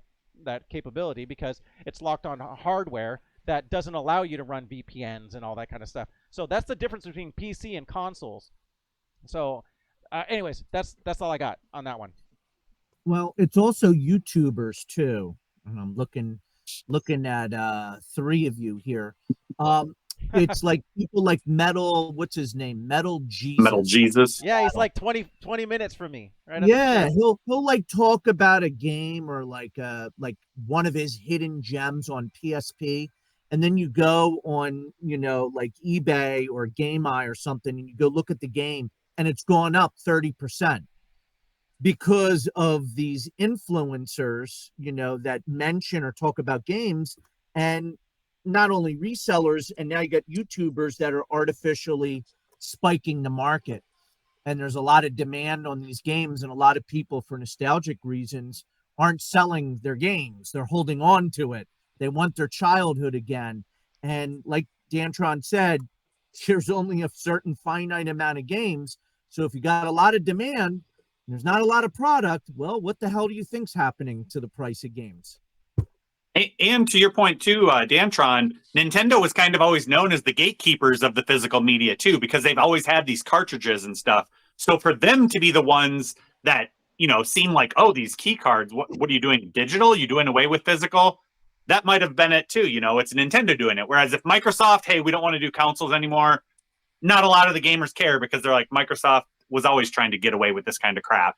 But with Nintendo doing it, you're like, wait a minute here. They were the last bastions of physical. They were the last Yep. bastions of physical. Like, Yep. so, I mean, even the Switch, the original Switch, like physical was still there. Yeah, there was some digital and stuff, but mostly a physical system.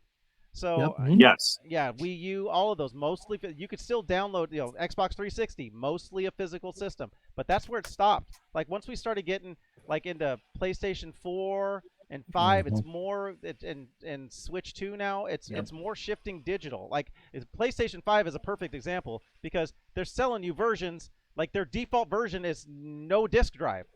Because they're like, yeah, if you want to do disc drive, there's some games you can still get physical, but then, oh, whoops, you get Doom the Dark Ages and it doesn't have any freaking data on it, and you're still downloading it again. Like, they're all pushing that stuff. What's the point? Yeah, exactly. And Xbox, they just had the Amazon sale. You can get a Fire Stick and a controller, and that's an Xbox now. Yeah. Oh, right. Yeah, just for that's all Yeah, streaming. just That's not getting- even you're not even owning the games digitally at that point. You're just basically streaming it. Yeah. Yeah. My last say so on this. I went into Walmart today. I always, since a kid, when I go, even now as an adult, grown man, when I go to Walmart, it's only one location I like to go to first. I don't care what we're going there for. Mm-hmm. Groceries. I don't care what. I got to hit the electronics section. Yep. Of Same. course, the electronics section is different nowadays than it was back then. Back then, you can go up there. They got PlayStation 2, Nintendo 64. They got all the kiosks, and you can sit there and play them. Nowadays, just like Dantron was saying, and Wolfman, nowadays, you go in there. The only system that I still see connected that's still holding on and keeping that childhood kiosk alive is the Switch. Yep. You got the Nintendo Switch kiosk still in there in Walmart, keeping hopes and dreams alive. But when I'm walking through there, it's like a ghost town. I'm looking like, dang, they don't have anything.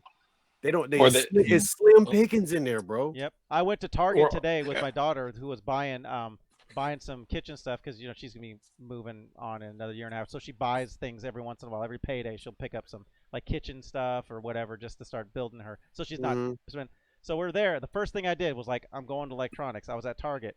That is sad. Like that is super sad. You go in because I used to work at Target back in the day. Like I was the undercover apprehended shoplifters, like just beating people up for a living. That's what it was. And I was the one that this tells you how long ago it was. I was the one that said, unlock those PlayStation 2s and put them on an end cap. Like not just boxes, like the full on PlayStation 2, like legit, and put them on an end cap where people could pick up the box and look at it. I made so many freaking arrests just watching people try to walk out with PlayStation 2s. But that was me. But that tells you how long ago it was. So I remember what the electronics section was at that point. Like it was massive. It was a quarter of the store almost. It was almost a quarter size of the store. It was huge. And now I go in there and I'm just like, bro, like what is going on? What's this multimedia section here? I don't even know what that is. It's not even considered electronics. It's like random PC type peripherals and stuff. And it's like two aisles of all the video game stuff, and hardly any of them are they're cards because I live in that's what I was going to say. It's the games, but it's just cards. So you buy the game, but it's a card, so you can go home and get it digitally, and it's not. And that's whack too, because why even have it on a card? Why would I buy a card when I can just go home store, and just download it, right?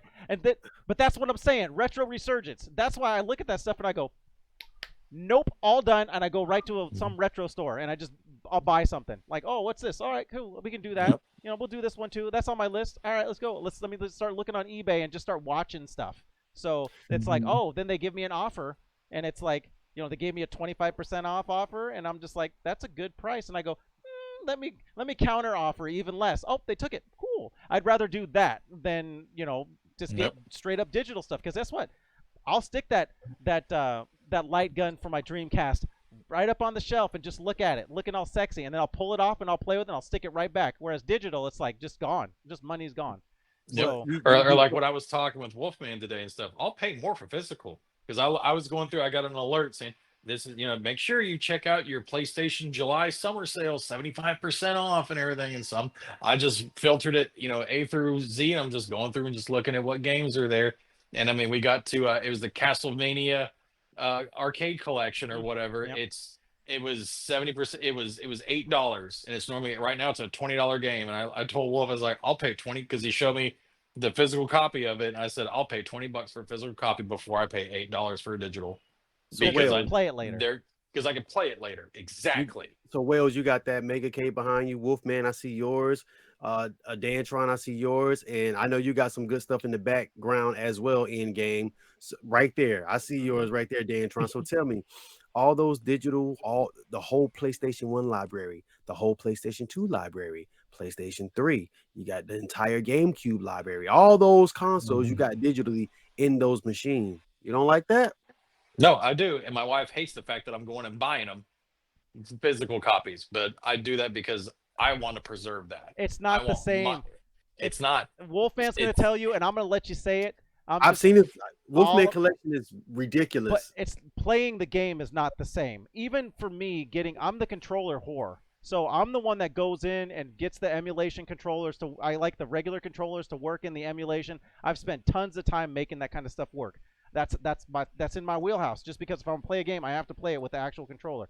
But it still doesn't play the same. It's not the same as being able to. I gotta fire up this Megacade. I gotta, it's a PC, and then I go and I can play it, and everything's fine. All fun and games. Or I can walk upstairs, grab the cartridge, and I just turn on my TV and just put the cartridge in. I get to smell the cartridge, what it used to look. I could taste it. It tastes freaking gross. I put it in there, and there's just something about it. I sit down, I have the wired controller, and I'm just sitting there playing Super Nintendo. And it's the nostalgia of that part. I don't get that same nostalgia hit when I'm playing it on the arcade machine. Emulation doesn't give me that nostalgia hit, and it doesn't play the same. Go ahead, Wolfman. Well, no, I agree. I mean, it's, D. Thomas brings up a great point. We're very spoiled, right? We have these machines that are behind us that has full libraries, like D. Thomas said, Japanese games, European games, you got anything you want to play. And to be honest with you, I'm being dead. I hope David Lewis isn't listening to this LOL episode. He's not. That thing is like a big paperweight these days, man. I mean, the three systems I play the most right now are PS5, GameCube, and Dreamcast.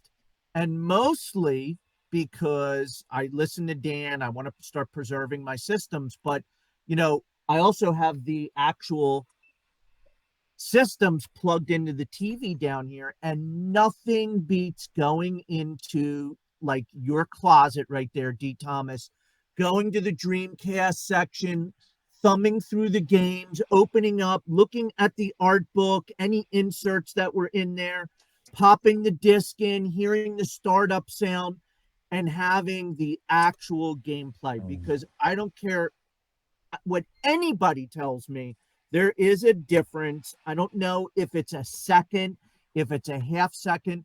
When I play Mega Man 2 on the Megacade, my timing is off with my jumps compared to when I play it on the NES. I don't know what it is. I don't know if it's like a third of a second as far as the input goes. Maybe it's the joysticks as compared to the controllers, but I notice a difference on some of the games with some of the timing is off because of the amount of times I've played some of these old school games. Yeah, you can feel it. Yeah. So I give you that. For my machine, I'll be honest with you. Am I happy to have the full libraries of consoles? Absolutely. Do I go and play those? I do. But honestly, the big things that this machine plays, honestly, is the arcade games. Yep. And the gun games. That's the two big things Yeah. that get played on this, and then possibly trackball games, but those are more in the Same. main two. Other than that, I mean, if I want to play a PlayStation or a Super Nintendo game, I can boot it up. That's fine. But do they really get played on here? No. I'm being honest. I Yeah. either do Steam on this, I do MAME, and I do light gun games. That's the big things that get turned on this one. The other thing, honestly, which console gets used the most on my Megacade is the Wii. My kids absolutely adore the Wii, and I have my Wii at with all the rest of my stuff hooked up at my parents' house, and I just got a switcher that whatever system I've got all hooked up, the Wii is the one that gets used the most. Yeah, and And it's I'm gonna go with you, just like you said, Wales. Like it's arcade for the most part. Or I'll do some console games on here, but it's more like console games that were meant to be like a an arcade game. So for instance, like Neo Geo stuff. There's some Neo Geo games that are they should be played on a actual arcade machine that Mhm. they don't work as well on a controller.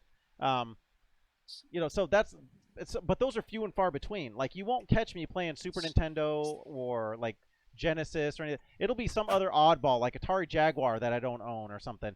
But it's more the arcade, the light gun, the experience stuff that I can't get. Trackball. You touched on all that. That's what hits this arcade machine more than anything else. So yeah, I hope Do you that feel I helps. the same? love my arcade one, and I do get a lot of play out of it.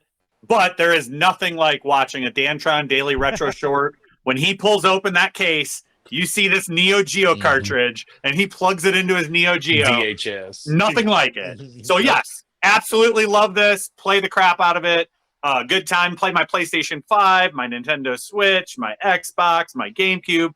Play it all. But those daily retro fixes, just nothing like it. Especially for us, where we have the nostalgia. Where seeing that strategy guide, seeing that art manual, so good.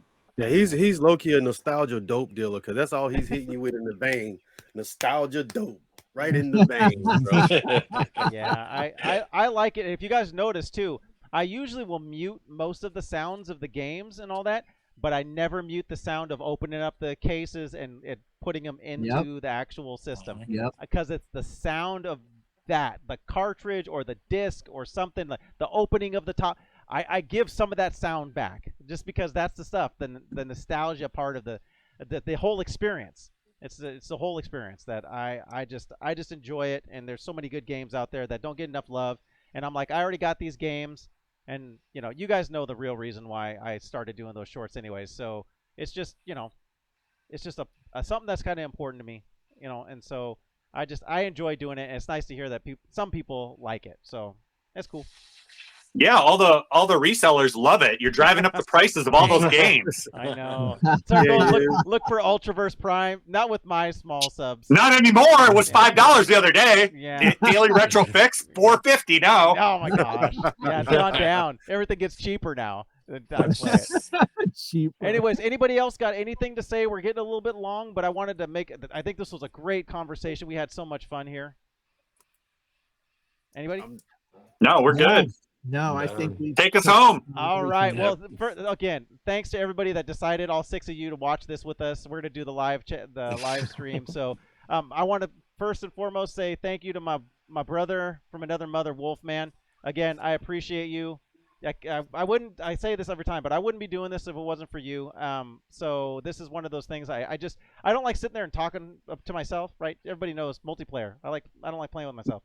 So, but Wolfman and I, we've always hit together for a long time. So I want to say thanks, man, for doing this. Oh, it's awesome. Pleasure. Wales, it's always good to have you in here. I'm glad you brought some heat today. You definitely know your retro consoles, and you're actually building your retro library as we speak, and it's fun to witness. It's an awesome situation, and I'm just happy that you're making me a small part of your journey. So that's a lot of fun. I found them 6 games today, by the way. When I was retro hunting, I'm sending them 6 games. Nice. My list is getting shorter. You need to start expanding your list. Just watch some more of those retro shorts. You start adding things. Anyways. Yes. End Game Arcade, man. You've been on quite a few of these with us, and I enjoy having you with us every single time, dude. You're freaking great. I love your perspectives on games.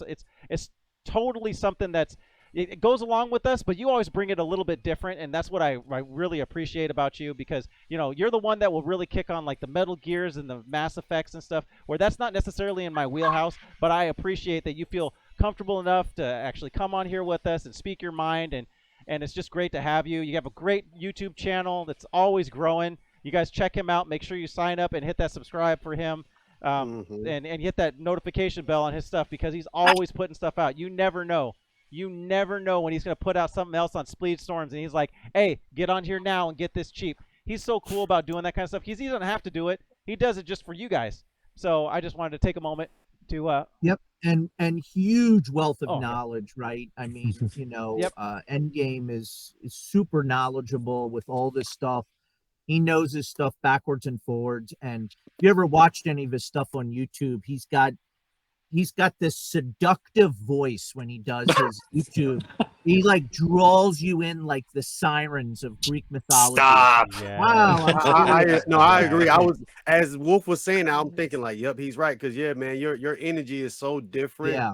And when I met you in person, I'm like, man, he's not just like that in his YouTube videos. Like that's how he is that in real life. So yeah, man, great stuff. Yeah. I appreciate it. You guys all rock. I appreciate it. And it's authenticity, man. And that's what it is. Yeah. It's authenticity. We can tell just from you talking that you enjoy what you're talking about, and that that's It's a not big thing. forced. Yep. That's a And he The real- cares real and deal is loves the it best and deal. lives it. Yep. So you're seeing it behind him. He's not just talking about it.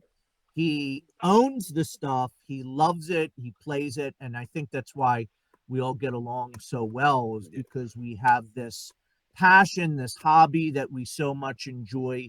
And, it's like Dan Tron's always said, I thought I was the only nerd, that kept, like today we were talking, I found a game I didn't even know I had. And that's the original Super Mario World for Super Nintendo. And I found out it's worth a fortune. And if you have the original box, because it was a packing game. Yeah. And they sold it separately, and apparently it's rare. Yeah, to get it separate, nobody was buying it separate. Hardly. What anyone, is it going for? Give or take, what is it going for? What do you think? Well, a mint condition black label first print CIB copy could go anywhere between $1,500 and $5,000, depending on the condition. Wow, that's crazy.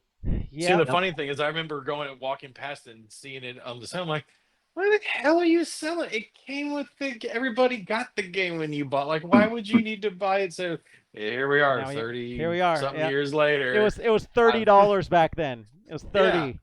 Yeah, now it's Oh my gosh. But that's the thing. Wolf already had a loose copy, but Yeah. he's like, this is cool having the actual box with the manual and stuff. So he Yep. bought it up. Not to resell it, Nope. but because he's a fan of the actual Yeah. game and the material, just like all of us. Yep. Yep.